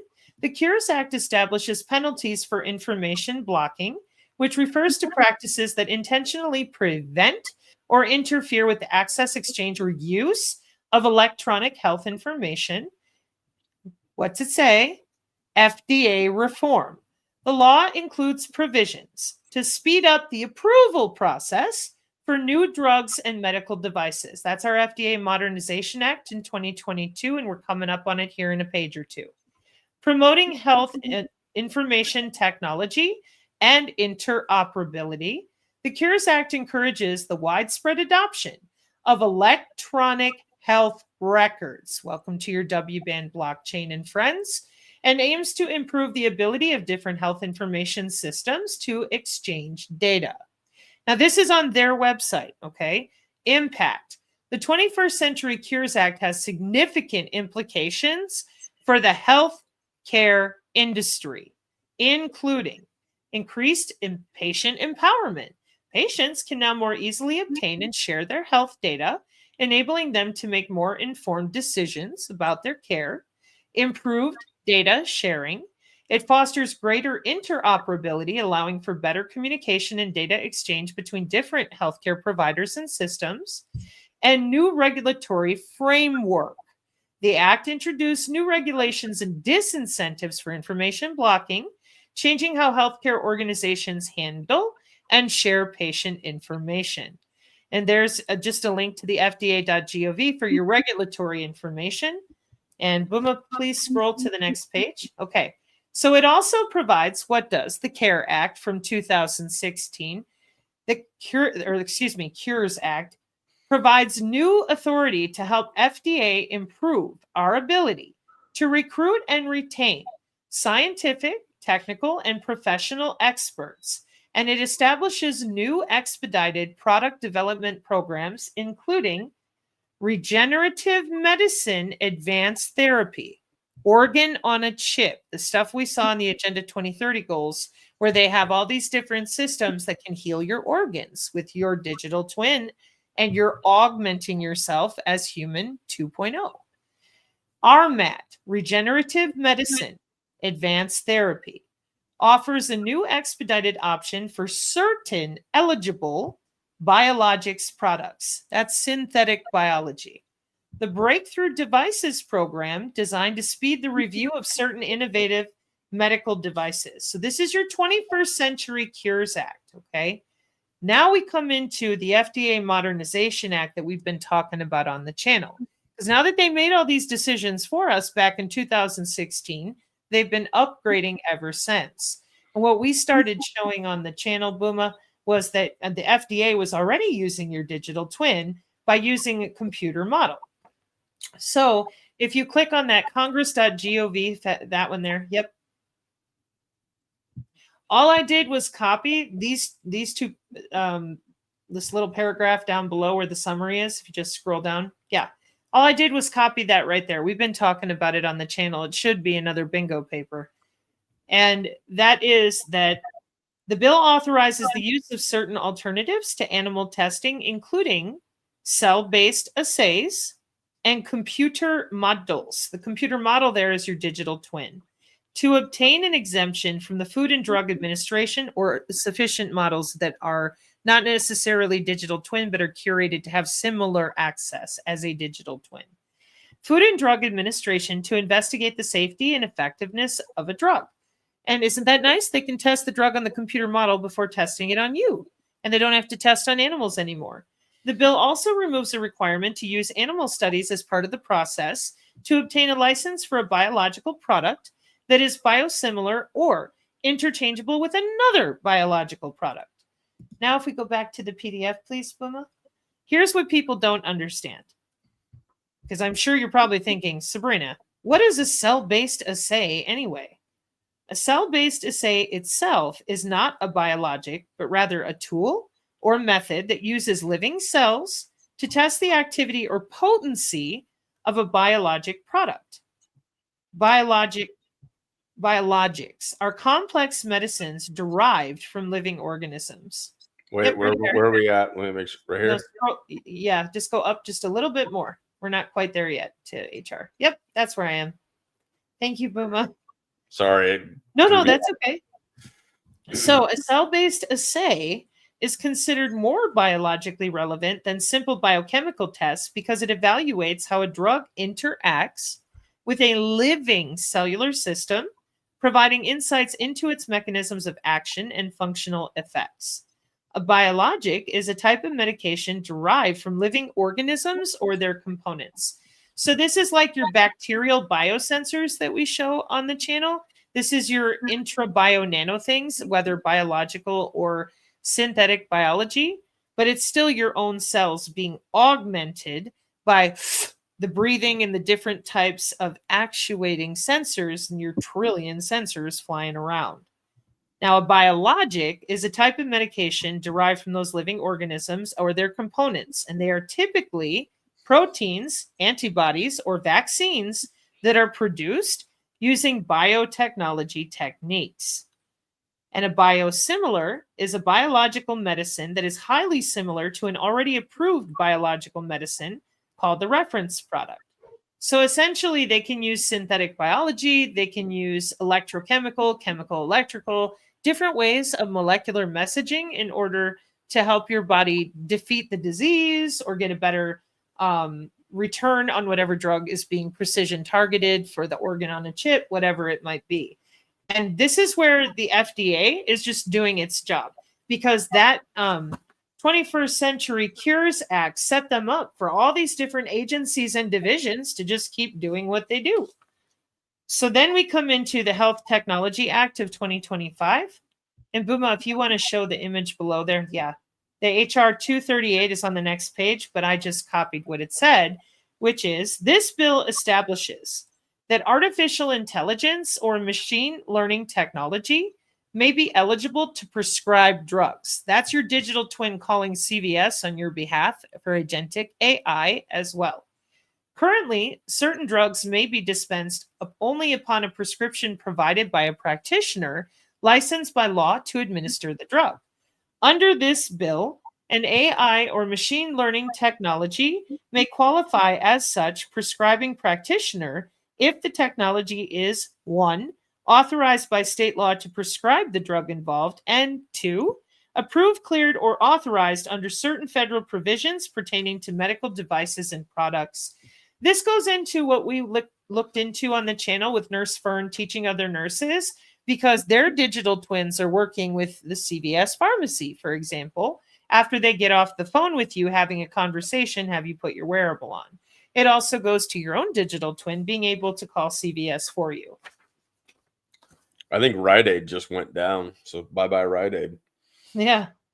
So to amend the Federal Food, Drug, and Cosmetic Act to clarify that artificial intelligence and machine learning technologies, this is right below that image, Booma, can qualify as a practitioner eligible to prescribe drugs if authorized by the state involved and approved, cleared, or authorized by the Food and Drug Administration and for other purposes. Okay? Now, essentially what I'm trying to lay out for you here in these few pages where it said, how did this happen in your PDF to where we are right here, is so that you understand that this didn't happen yesterday and it didn't happen 5 years ago. This kicked off in 2016 with appropriate legislation in order to have legal standing in a court of law and in order to get anywhere near national security directives with an appropriate background or standing, once again, showing precedent and other harm or any of that. I'm going to go over those in just a second, Booma. The fire fear, you're in the right place. I was just trying to explain that in order to take any lawfare in for targeted individuals, tearing down towers, you would have had to have done that before 2016.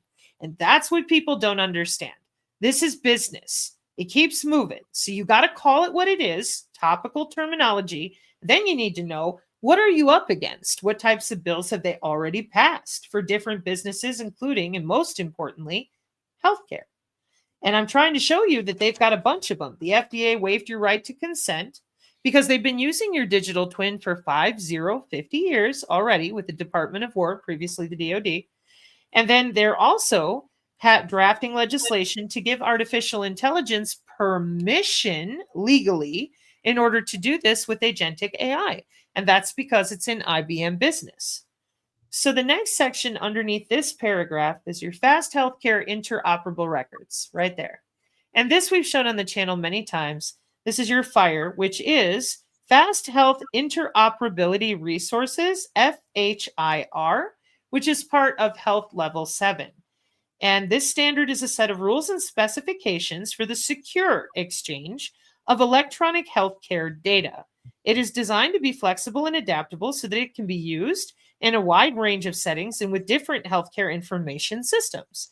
The standard describes data formats and elements known as resources, and an application programming interface, an app, for exchanging electronic health records. The standard was created by the Health Level 7 International Healthcare Standards Organization, overseen by our American ANSI and friends. And this is, when you look into the Wikipedia I have there, you'll see 2011 for when they were working on FHIR.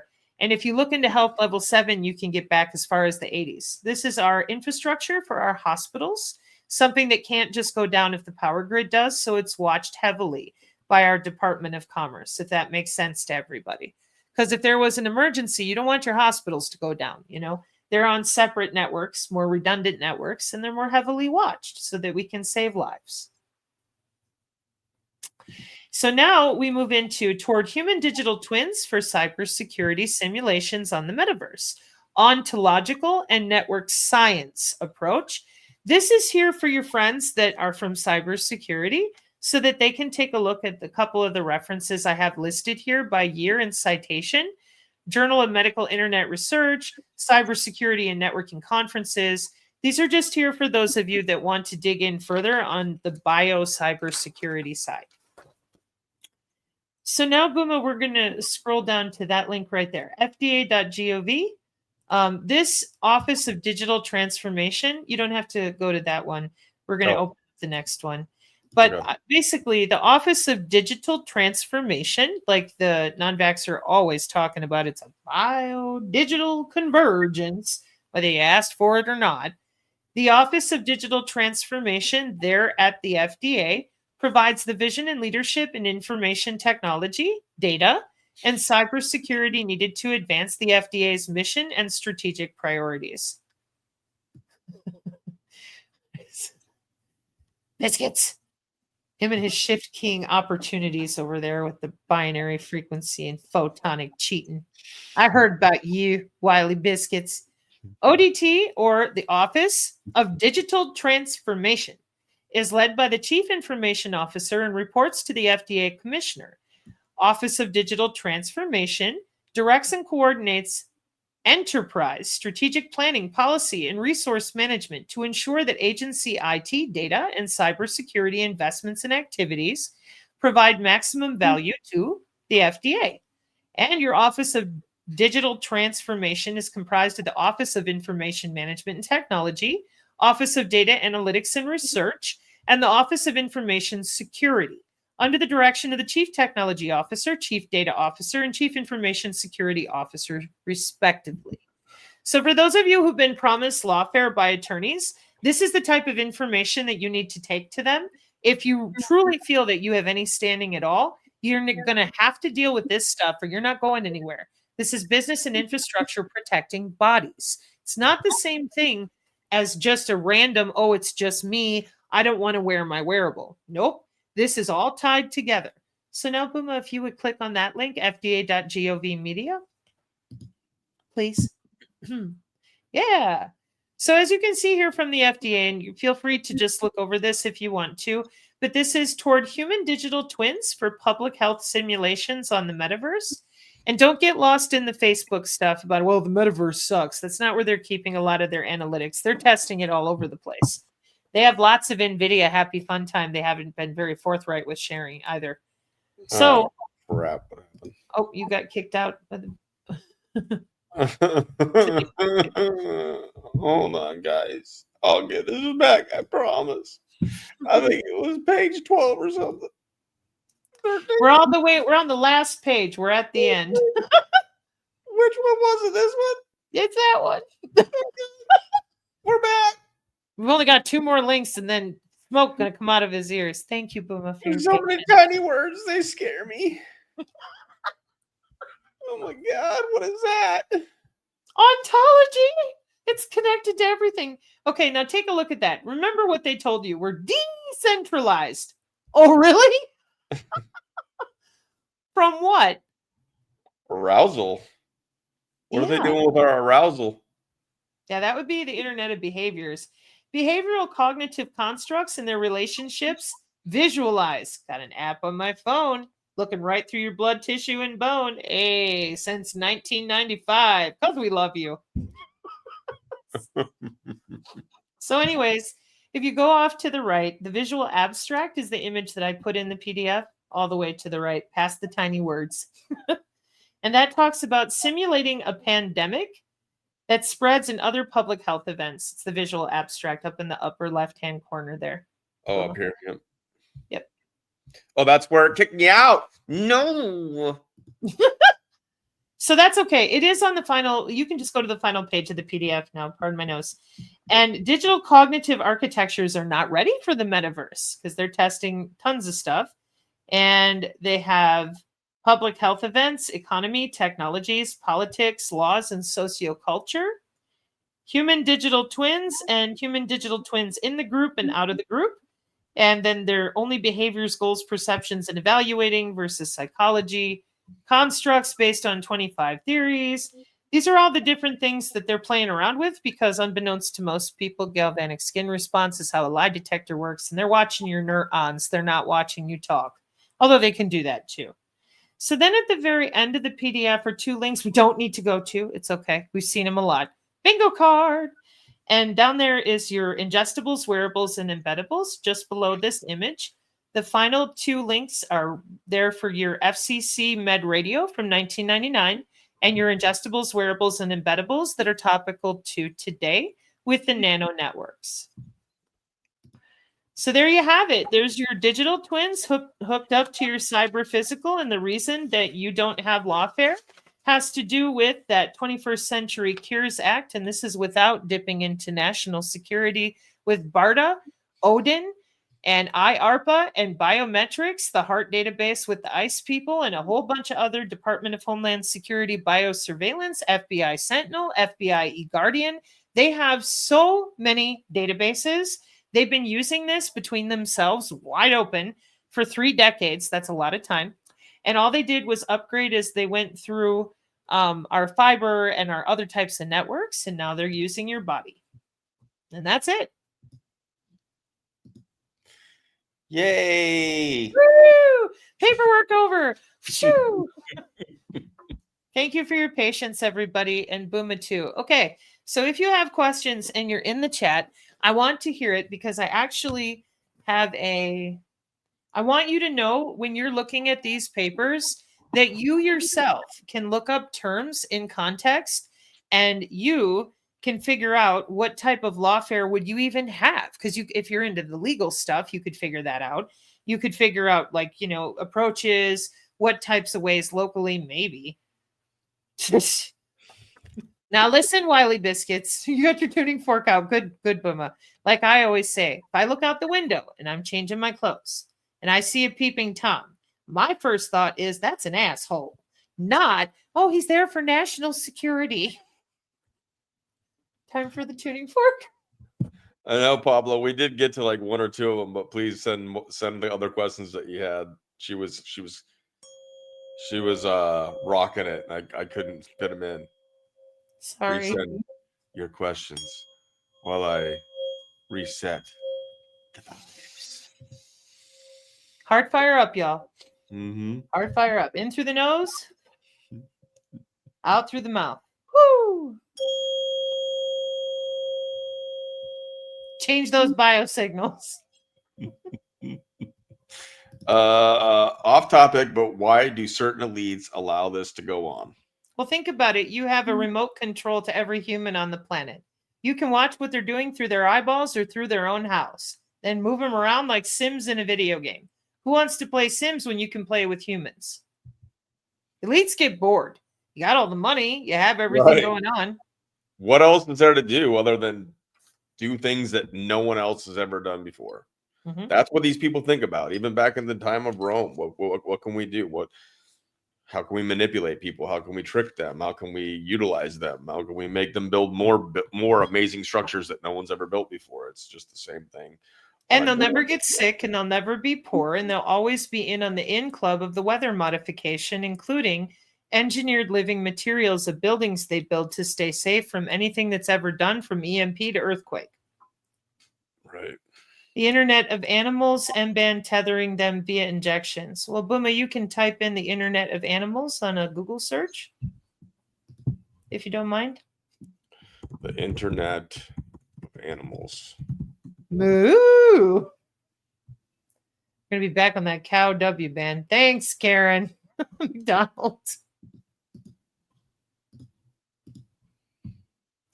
And if you click on images, and let's see, the Internet of Animals in Cell Press, that would be 1, 2, 3, 4, the 6th icon over. Yeah. Yeah. So every type of cell and where the animal moves and how it functions.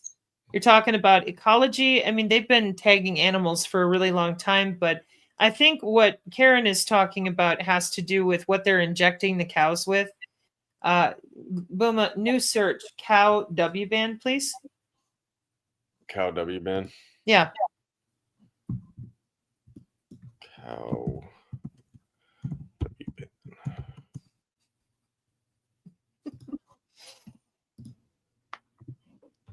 got it. Yeah, so there's a research gate right there about the W band on the cow. Then there's another one about the wireless body area networks. It's the same trillion sensor system all the way to the left, the very first one. Yep. And there's a bunch of these for different types of farming, different types of animals, and industrial robots for ruminant health. Yep, right there is another one. And this has to do with it could be injections, it could be different types of drugs. They could be watching for a lot of different biomarkers. It just depends on the farm and the environment. But body area networks are for animals too. My gosh. Moo! Nobody's covering this stuff. Oh, we've talked about the cow W band a couple times. Not quite a bingo paper, but when I'm just juxtaposition. saying, media in general. Well, but again, it's just business for them. It's been there for 30 years. So they're probably looking back at us going, I don't know why you're so upset. Just a peeping Tom. Right. I'm just saying, like, they have their media controlled and no one's telling anybody about it that has larger influence. We do what we can here on D-Mind Boomasan, but it is what it is. Yes. So, what's next? Okay. What else we got? We just need to breathe. Stop inviting the horny rabbits to the chat. What the heck? What would that be about? I talked about arousal, and then came all the horny rabbits, huh? Oh, I hope they're not Cthulhu bunnies, because when Jux kept saying every bunny rabbit and every animal and you, and he's right, everything. What would your advice to young people who want to be scientists be? It seems like there's no way to avoid this stuff. Go into the belly of the beast and try to limit or expose the bad? My advice would be the same thing that we're doing with education, because you're not going to change the minds of the people above your head. They're tethered into networks you'll never see because you're not making the decisions, because you're just a student. You're just getting started, working your way up, etc. It's a personal decision of how far you think you can go in order to try to effect a change.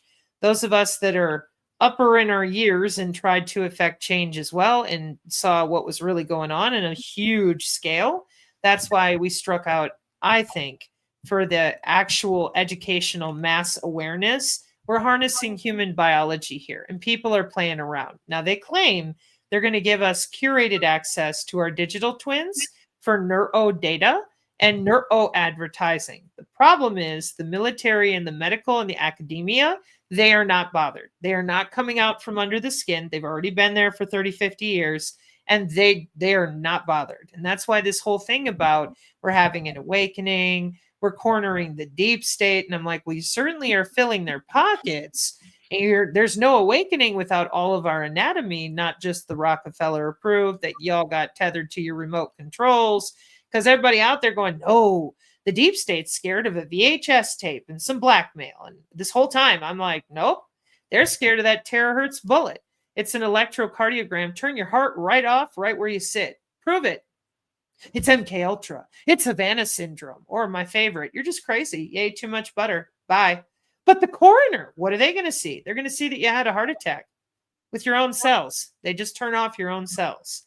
So when it comes to the young people who are going into all these different areas, one of the hardest things has been that, like this person said, this is everywhere. There is nowhere that you can go at 14 years old right now today, high school. I mean, Melania just came out and talked about they want it in K through 12. Synthetic bioengineering is going to save the world, save the planet, save the climate and all your bodies, because everybody's going to be a millionaire and everybody's going to be augmented to be beautiful, superhuman, live forever. And they're buying it. Hook, line, and sinker. We're just walking right ahead. Pablo's got another one here. Why the cloud level dropped to half as high than in 2024? Not sure about that, but I would think intelligent reflective surface testing for fog and the edge flare for expanded biometric data on things like the Helium network with the blockchain for Solana with the NSA. They're having fights and fits with the Huawei. It ain't new. Yeah, what she said. Maybe some ice cubes That's in there. exactly what I was gonna say. And we have clouds super low and what causes people believe it's fog, but it's low clouds. How? Oh, smart warehouses, fog and edge flare. Those are the things you're going to want to look up. They float in the atmosphere, but you can't see them due to our photonics and our stealth radar from 1991, high speed optical with the Department of War and DoD some more. It's amazing. Exactly what I was thinking. So it just bounces the signal back and forth, so you have actual optical stealth. So you can't see it, but it's floating right over your head. And then with the beam steering that we use for things like missiles, molecules, whatever, then it goes back and forth, bounces around until it gets to where it's supposed to go. So that's your cloud and your edge flare, specifically FOG, fog. So it could be. I'm not saying that's what it is. I'm not in your area. I don't know what you've seen, but I'm giving you an example of what it could be. That's been deployed, good Lord, National Science Foundation 2000, those types of things. At what point is an augmented human considered a non-biologic? That's a good question. The symbiotic autonomous sensors adhesion in 2017, they're looking to get people to bare minimum half and half, if not 75% synthetic and 25% biological from everything I've seen so far.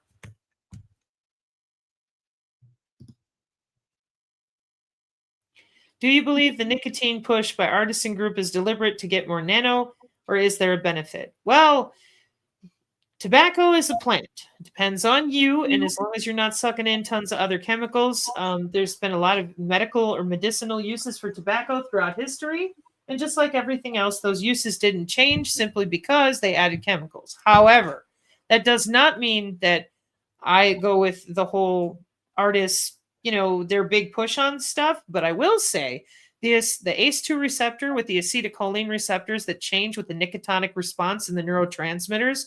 Well, that's in a lot of biosensor papers, baby, especially with optogenetics to cut off if you're missing your blue blockers, but you're lighting a cigarette. Yeah, that's kind of provable, but it's short term and it depends. Do you roll your own? Are you taking in more chemicals? Are you used to it, etc.? And maybe it's nicotine gum. I don't know. You have to see if it actually elicits a response from your DNA. Waggle finger time. It's all set up on your own biosignals and environment. Just answered it. Mm. Booma, you look so different with your glasses when you're all cleaned up nice like that. You could be a professor and put your hat on. We could do some professor type of humor sometime. I have many looks. There you go. See, you fit right in. There's Professor Booma. Professor Boomestein. Yes, Boomestein. Yep, just like the wig that Juxta had on, right? I got many looks. Pull up a little bit. Thoughts on Atlas 3I and the 11 Comet biospheres? Effects on the Schumann. The Schumann is being pitched by data centers. That's provable. As in, the Schumann has been hijacked. We interrupt your bioelectricity. We're in control of the Schumann. There's data centers in both Russia and in certain places in New Zealand and other places that Dutch Sense sees pretty often too. And you can watch them spike based on the changes. So then there's the comet and the biospheres, living plasma systems. They could call them whatever they wanted to. They're the ones that give us the footage, and they're the ones that spoof us about space. Booma, can you go back to that for just a second? I want to make sure I read the last. You mean the Karen one? Yeah, thank you. And the major Schumann changes. Anytime you see that, you want to be looking at the data center spikes. There's a guy, I remember his name, but he's shown it multiple times where they're next to each other. Because the trillion sensors network that we started with are the air molecules. That's here in the States, the Department of Energy. But we live in a biosphere. So they work together internationally with stations buried in Greenland, Antarctica, Madison, Wisconsin, and other places. So they make sure that all their databases match. And then they execute whatever types of Pangea Earth changes they want to. However, the other thing about the Atlas 3I comes from the professor. I don't remember where he's from, and he thinks the new Messiah is coming with it, etc. That type, I call it the turd, the Ouroboros turd from Harvard. Looks like Ghislaine Maxwell's submarines, because the higher you go in the atmosphere, the thicker it gets. So you can use like a submarine craft that hovers and also goes underwater. And there's absolutely declassified patents all over to look at that type of external surface changes with our flux density, weakened electromagnetic areas of the Earth's surface, including water, and they just open right up and go in wherever they want to. Like the semi-trailers drive right into the mountain because they're not driving into the mountain. They're using photonics, cloaking, and molecular dispersion, Brownian motion, and biophysics. So I think it's the Harvard turd, and they just want people to believe in aliens so that nobody asks them what they do at work. Okay. Boom. BP Brock. Sabrina, do you think the huge increase in hysterectomy, oophorectomy specifically was to push this medical weaponry? I don't know anything. I can tell you without a doubt that they want all humans procreating synthetically. That's not a maybe. That is where they're headed. That way, you essentially have to get a license to procreate, and you're going to be creating your baby. You're not going to be doing it naturally. The baby will grow inside of a synthoid womb in which you can augment its genetics while it's growing. That's where they're headed. And so in order to continue their eugenics precision AI healthcare, that is what this is, it's all based on omics, your genetics, they're going to make sure that just like they did here in the States back in the late 1800s, if you're considered a deplorable, if your genetics doesn't hold up for whatever feature value reason, you don't get to procreate. And the precursor to that is what we've been watching with all the sterilization. They don't care. Because if you don't make it with your biocyber interface and augmentation, well, bye. Because they're good. So they're not worried about any sort of population. And other people said, oh, they're killing everybody off. And I'm like, nah, they're just doing what they've been doing with this regenerative medicine tech to themselves. So they are going through with this reset, and they're planning for the next one already. How do we warn future humanity? That's interesting because a lot of us here on the channel have been collecting books. And we're reading to our children, and we're reaching for our loved ones that we can connect with to help them stay human and free-range humans, stay out of it as much as you can, and working in our local communities to inform people where we can. But more and more groups in the last year have hit the brick walls that we all did, which is that this is business for national defense, business for our new healthcare. And people want to feel better. People want their fix now. They don't want to hear about how their wearable is in any way, shape, or form harming them or could.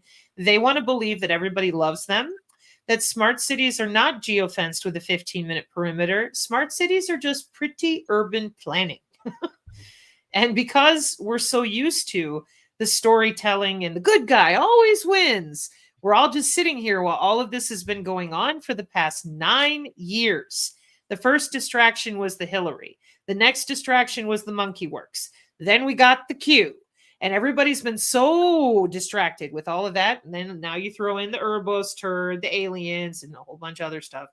And then the other ones who are crazy, want to rebuild temples and go into religious wars that have been going on for 1,000 years. Anything they can do to not talk about what they've already been doing. And then, of course, in the international community, the sleight of hand with the Bitcoin, once everybody gets on the stable coin, well, then the United States can just zero out all their debt because they've done this before, the last time with the Federal Reserve when the Titanic sank. So the reset is all about what the biotokenized economy, and those of us who are still here, we're designated for something called a mega region, which is a smart city, which goes to a cognitive city and then spreads out into a mega region. And you won't be able to survive anywhere else. Because if you leave your 15-minute geofence, well, you ate too much butter. that they're not even going to allow for dissidents, huh? Like we see in some of the movies or whatnot. You got people like living underground and like preparing to take on the new capital, if you will. Well, if there will always be remnant DNA that doesn't adhere to the AI by a certain percentile. It's argued between 15 and 20%. And those people will have to take our own shots as free-range humans with our own auspices and our own biofields. That's all we have. Because every single system they're using, they have a higher system for so that they stay in control. If you're trying to use their own systems against them, you're already done. You're toast. Because they're a good 120 years ahead of what we talk about even now, even on the photonic side. And when it comes to the local network of like where to block, etc., I'll get to the Web3 here in just a second. The biofield, the body itself, is your origin network of signals for both the cryptography, the compute, and what they're pulling. They're not going to take that network out and around if they're watching it in real time. If you're in your kill box, for example, if you're able to block it, shunt it, shield it, they're going to use the body next to you because biofield to biofield concurrence is faster, more accurate, and it's easier than going out to the cell phone tower and radio frequency. And those are a lot of other front haul, back haul networks to go to. Now, this goes to the Web3. Most people don't know that the distributed ledger technology that runs the blockchain and the Bitcoin has been around a lot longer than 2014 and all of that. It's been around since the 90s. So Web3 is human body communication, which is body area networks or WBAN on the blockchain. That's all it is. Web3 is your blockchain, machine learning, and these different blocks and consensus for the distributed ledger technology. That's all it is. And then they throw the signal all over the place. Yeah. So how do we warn future humanity? Keep your books and teach your skills. Hone your skills. If you are dedicated, like I am, to being a free-range human, working to protect my child's choice, no matter what the cost, that's, most people think I'm crazy extreme because I want to be a free-range human. I don't want a machine under my skin. I don't want another human logging into my body, especially given that I didn't ask for that. But as I just showed you, they don't care about consent. But if that's one positioning, there are other people who think this is a wonderful idea. But if you do end up on my positioning of things, just make sure the people that are around you can feel their biofield. That's going to be the biggest way they get right into whoever is trying to get away from them or hide in the foxhole. Tough to procreate over a phone. Not anymore. I mean, think about it. In the corn industry, the body area networks have been very, very popular since the 90s so that you could put your whoop into something on your desktop, and interoperability means the other person could feel it. And in augmented human conferences in 2024, they don't need a physical device on your desktop anymore. In the corn industry, they've been doing that for a while. Codes and nodes, sensors. I can just make you feel it with my Bluetooth. Quiet you. I don't know what's going on right now. Are they going to give the public like commercial stuff? Like oh man, what was the name of that movie with Sylvester Stallone? And doesn't matter, but they had like these rings or whatever. I mean, I think it was in Coneheads too, but they put these rings on their head and like they just sat across from each other and they were like having like some kind of sexual like interaction without actually touching each other. Yeah, it's the same thing. It's called interoperability with the intra-body communication, the same you use with your Fitbit. Yeah, 2024. Yeah. Well, if you had control of your own remote, what would you do? Log into your girlfriend, right? Priorities, but if you had your own remote, like Sabrina, you had your own remote. What do? You'd be able to heal yourself, right? Like for me, I'd like. Oh, you mean access to your own digital twin? Yeah, whatever. Like, because you talk clicky, and they have a remote, and they can do like. Well, it's not a person logging in. Usually, it's all automated. So that's the first thing I do is cut off every single system I could, kind of like when I get a new computer and remove all the extra garbage wear on it, and then get rid of the advertisers. Absolutely. The Booma-san is very good at what he does. Don't forget to hit the buttons. I was telling Sabrina, though, I had one lady come on and say, I hadn't logged on to Rumble in so long, and I just had to log on to Rumble and come in and tell you that you're the worst host you could possibly have for Sabrina. You are always paying attention to the chat. You never paid attention to her. You're a horrible interviewer. And I'm just like, fuck off. Bitch. This is my channel. I'm not owned by anybody. I don't listen to anybody's. No sponsors tell me how to talk. I talk however the heck I want. But you come in there and tell me you haven't logged into Rumble forever and you just wanted to come in and you made sure to log on so you can come tell me that I'm the worst host ever. Kiss my ass. That's what I have to say. Kiss my ass. So any non-compliance is futile. Hang on. I can't get it to work because I have the background on. Trust me, it's totally worth it. If I can figure out how to do this. Remember, go down to the bottom of the screen. There you go. Boom. You got it. You can kiss my butt, frog. Some people, man. Yeah, Demolition Man. That was freaking movie. Demolition Man. Yeah. Demolition Man. I watched that movie so many freaking times as a kid. Cussing Actually, for the toilet I'd paper. like to watch it again now and see what I think of it, because it was the Right? shit back in the day. But where was that? Oh, the non-compliance. So non-compliance is futile. This is what I feel, because the majority of the younger generations want it, and obviously the elites want it, the money behind it. So it's like we're trying to mitigate this, right? And maybe hope there are some people that finally recognize in power positions that this is not good, and they might fight back and do something. Is that what we're hoping for? A window of maybe God like leads people to give us an opportunity to shut this down or stop it or slow it down, or make people aware that we need to actually exercise our right to say no and stop it, or what? What do you think? So the first opportunity is in that 3 to 5% of the public saying no very loudly and very clearly and very calmly without burning things down and screaming, no. And then that's one opportunity. So far, we're not doing very well because people, like you said, they already want this. They're good. The second opportunity has to do with the international community going to war with this stuff. And that is a place where those of us who can stay out of the way, if somebody with a brain says, hey, maybe we don't want to nuke the whole planet and screw with the atmosphere. I don't mean nukes. I mean like mess up the atmosphere. Maybe, but I don't think so. I think they're going to war to play. And I think that we're not going to see the worst of it. This is my opinion. Hold your tomatoes. But Right. I think our children will see more of it, but we will see the transitions before we pass away, as far as the chimeras. And it's going to be the Greek gods all over again, because who's going to know any better? They're so busy changing history, burning books. I mean, this is what they do. They burn the books, they get rid of it, they rewrite the history, and it's a new slave class. Let's go, brown shirts. That's why I think so many people are puffing up going, hey, wait a minute. And that's why the danger in telling people it's not here, they don't have it for 5 years. That's 5 years of data sets. I mean, if you were genuinely afraid of these people doing bad things, why are we all standing around watching the Washington, D.C. soap opera of what they've been doing in their syndicates? You mean to tell me that our national security is so bad that we have to watch them fight with each other in order to clean up their own mess? Why?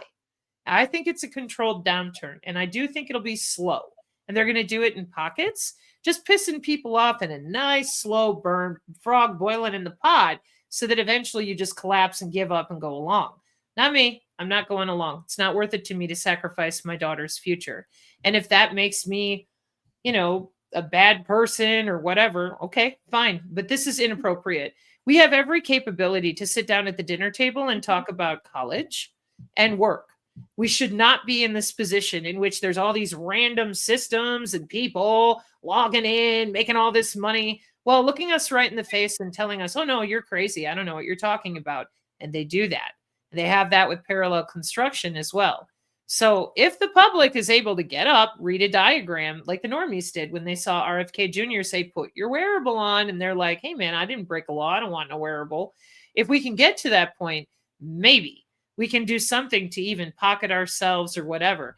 But I'm not real leaning into the weight on the deity component, in spite of the fact that I have a faith, because so far this is human to human betrayal.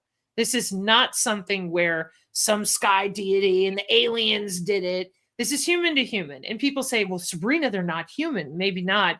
But they started out that way and then they took a job. So, or got close to something within these underground centers, whatever it might be. Right. Yes, what Yvette said right here. Booma, I was going to follow up what you said.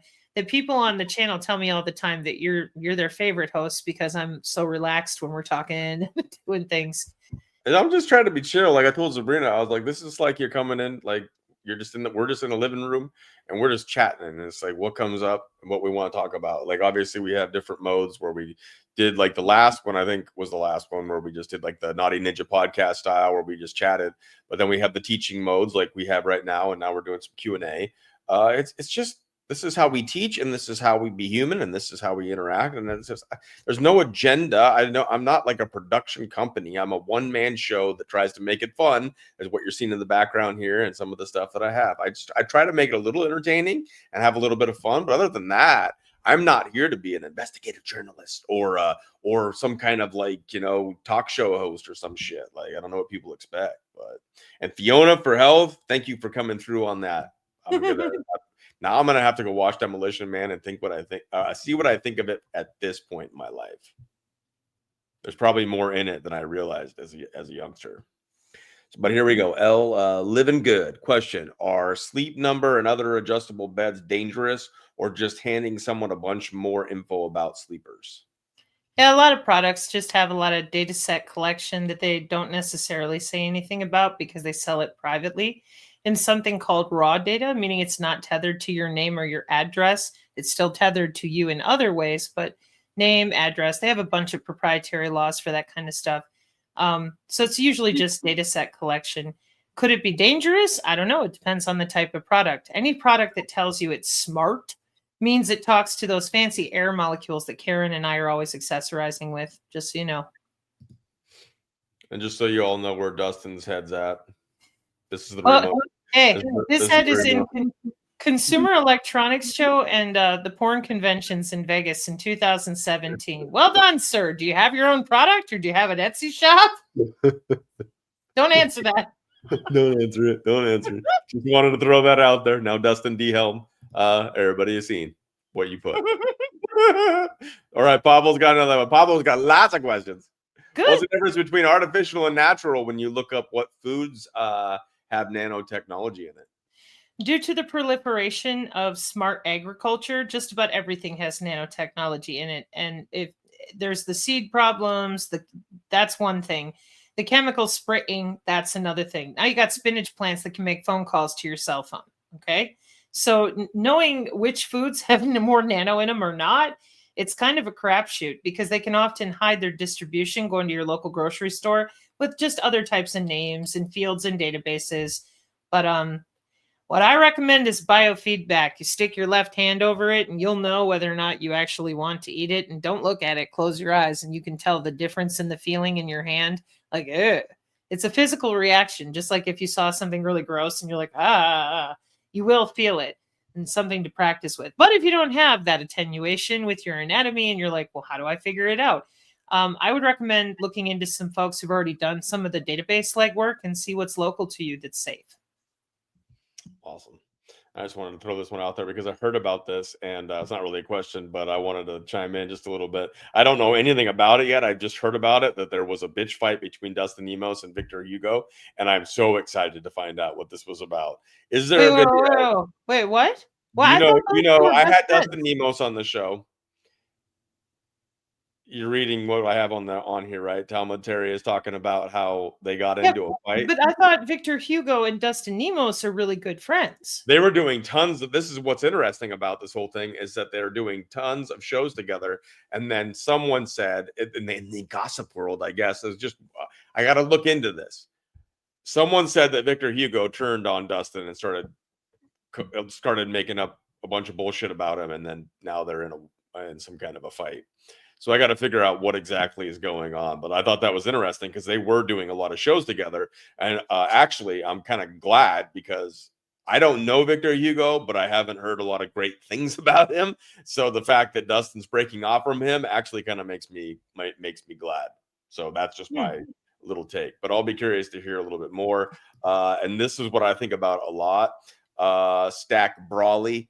So they just turned me off. I wanted to go out in a blaze of glory. I think about sometimes like fighting against the big evil machine that is coming, that is the biodigital convergence. And I get that it's like freaking being like Darth Vader, like, and it's like they just lift you up and throw you to the side. There's nothing you can do about it. I'm just gonna go for it, like I'm going for like the main battery, and I'm gonna stab it with a samurai sword. And before I even get 2 steps,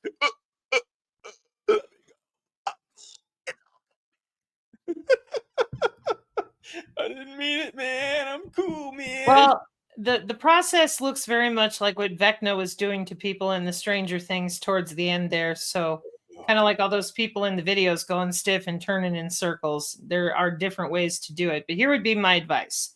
If you don't want to be just, yay, too much butter, get in touch with your biofield. See what you are actually capable of. Be a part of the remnant DNA. That's not a religious thing. Some people think it is. That's okay for them. It just means the DNA that is uppity. It's not going along with all this. And see what you can do. Right. The pole shift. I recently had some additional conversations with a big range of people, professions, researchers, and all sorts. I have said from the beginning that due to my own family, that this whole thing about the MCO and the plasma and oh my God, everything's going to die, Nemesis X, I said, these are all ops. They're not real.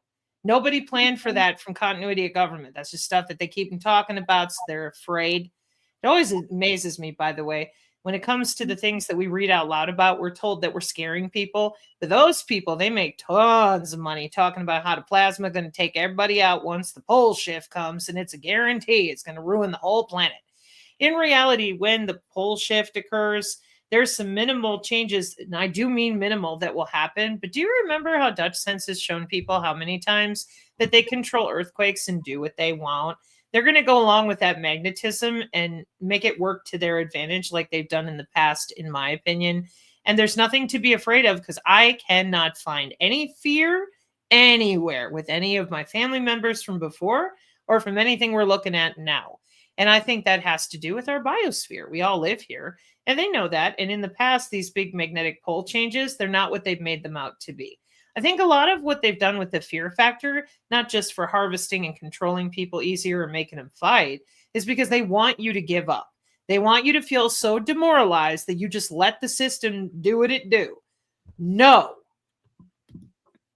I'm going to do what I want to do up until the very moment, like Booma said, I'm like, and I can't. I'm gonna fight until they freaking just take full why control. did you do that to poor Daddy Longlegs, Colin? That's what you do in school, man. You do stupid crap. I'm sorry. I got stories. This is a good one though, Biscuits. Gonna raise awareness by building some type of obvious scanning device, not necessarily actually scanning, but make it look technical. And then go to the produce section to scan everything while looking very concerned. And then just make everybody freak out. Like anybody that walks up to the produce, just hang out in the freaking store for hours and just wait. And then when someone comes up and they're getting ready to get their produce, walk up to it with that device and start, oh my, oh dear, oh gosh, no. Not the bananas. And then they start asking you questions. We should have QR codes for our episodes so that you could put them on your shirts, and then they just zap the shirt and it'll go right to that episode. And there you go. You'll learn everything you need to know from this. Don't forget, we have WBAN Ask Me How that doesn't have synergy on it. It's just there so that those of you who are from different organizations or groups or whatever you're doing, you can be creative and come up with your own t-shirts. A lot of folks did that too already. Yeah, t-shirts is a way. And stickers. Yep, anything that you guys can come up with. We're up against quite the beast. You guys got, here, I can turn this back on. I didn't want it to get in the way. So now you guys, whenever you put a comment, it'll start showing back up. I didn't want to take away from the presentation.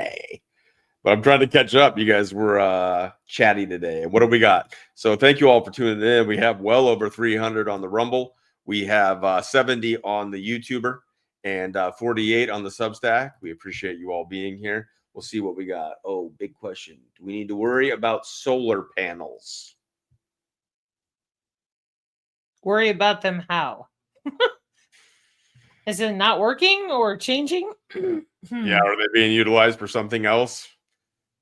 Well, anything is an intelligent reflective surface that can collectively store power in the air molecules around it. It's just the nature of the system. But them dimming the sun or any of those things, I don't know. It depends on your area. Oh, hey, Jill. If y'all get a chance, you should definitely check out the ladies' chat here on the Rumble. They're doing really, really well. Dawn and Jill, just two moms chatting, no technical, real world talk about dealing with your family and, getting through it.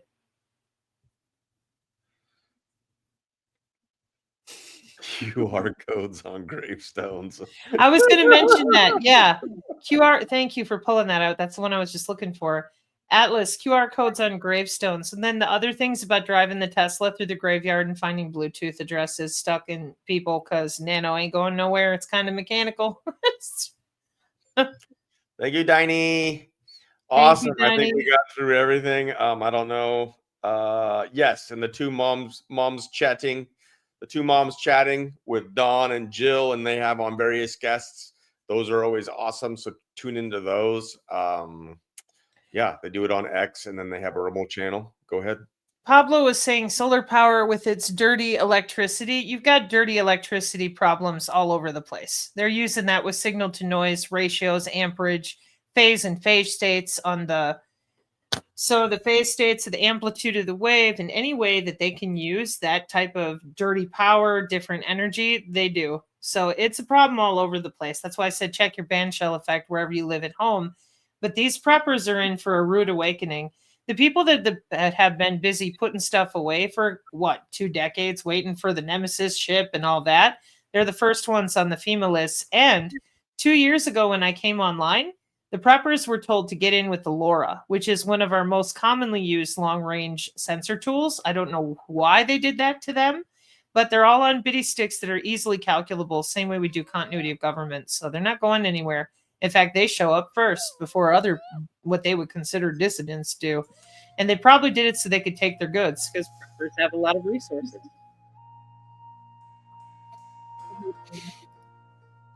Oh, it takes away from your audio a little bit. That's when you don't have headphones in. Anyways, I was just going to put on a little bit of music as we kind of close out here. Sabrina, this was awesome again. People are really stoked. I apologize, folks. My Bjorn has having some belly things, so thank you for your patience.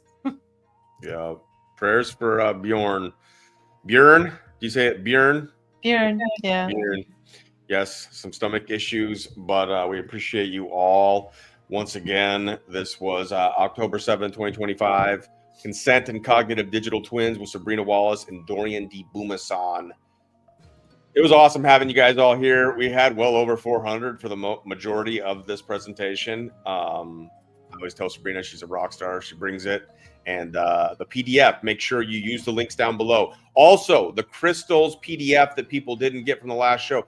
She got it done. The hamster wheel started turning again. She was able to get to it. So I put that underneath the crystals video. And it's also, just for ease of access, the crystals PDF is also down below in the description. Hey, Booma, can we show that second page quick on the crystals PDF? Thank you, Macaulay Corbin. That is much appreciated. And yes, let me pull that up. Thank you, Mr. and Miss Corbin. Much gratitude. You're welcome, Lone Star. I saw that the same person before. Thank you for learning, everybody. That's always the most important component. You're the teachers, or you wouldn't be here. So this is the part I had to add. I left the top part, just everything that we went over. But this right here, these crystal systems, this is just reflecting and refracting. Fracking. I got fracking on the brain. Reflecting and refracting the different angles of our photons, biophotons. And these crystal systems are used in everything. Watches, clocks, all of our electronics, the ground we're walking on. Okay. Let's scroll down a little bit because I put the geology link right there for what you're looking at. And then I just copied a couple things about lattice systems and symmetry. It's just geometry of the oscillation of our toroidal field in our cellular states. And the phasia is somewhat crystalline too, which I added past this down towards the bottom so that you can see what Booma was talking about with his massage therapy. So there's a really good cellular picture, Booma, there down on that page where it's green, on the next page where it said, yeah. So you can see how these nano things, the Internet of Bio nano things, they're in all these weird little shapes and they communicate with one another in crazy ways. These are still symmetry and crystalline and photonic systems that are natural to the biosphere. Awesome. And thank you again for making these PDFs. And Uh, if you really go helpful. down one more, just so they know, I did put in, besides the math here, you can scroll past this, the same thing. It's just showing you where the planes are and all that kind of stuff. But for the people out there that get afraid, there's the human fascia, the liquid crystalline matrix. I did add these two so that you can see the nodal points, because chakras are where your veins and arteries cross, and where your internal organs are. And I put this here. Now, this is generic, but based on our conversations, I just wanted to have something there for folks to look at. Oh, and the pineal gland. I hope everybody, yes, I put that in there too for the endocrine system. So that when you're talking to your family members and they're like, oh, rocks, you just calm down, relax. We use them everywhere all the time. It's just natural. And so are we. And we have natural crystalline molecular structure in our bodies and part of our endocrine system that is huge on regulating our circadian rhythms, which are pretty important. Absolutely. Yeah. Right into what Macaulay's saying here. Yeah. A lot of people with addiction problems probably have biofield issues. And I think it's all connected with the fascia, whatever you want to call it. The crystalline structure inside my body is really messed up, and it cuts off the chi points, as they say in like Chinese medicine. It cuts off the energy flow of your own body within, and then the biofield that we're learning about now that radiates with outside the body. It's all connected. I think that's spot on. Thank you, Booma. Yeah, thank you. This was awesome, and we appreciate you all being here. Let me close out of this so that we have us on the screen here, and just wanted to say thank you, everybody, for being here. It's a blessing to be able to have this opportunity to have this platform and to bring this to you. And thank you again, Sabrina, for this amazing stuff. Again, please utilize the links down below these videos. The PDFs are there for you to do what you like. And on our way out, I have a special little video. It's an older one that I made a while ago, but it's fun. Wanted to bring it back. And so you'll be seeing that on the way out. But God bless you all, and we will catch you. Unless you have something else to say for the closing. I don't want to close too soon. Never give up and never surrender, folks. You don't have to feel demoralized. You've got to empower you, which you already do, and then use whatever resources and skill sets you have to be the best version of yourself you can be. Joy in the face of adversity is an act of rebellion. Peace. Peace.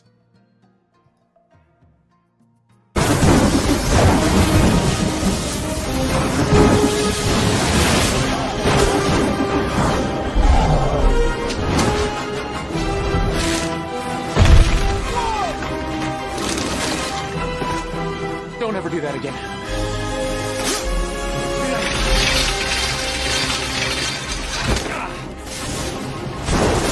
You men, come at the doors!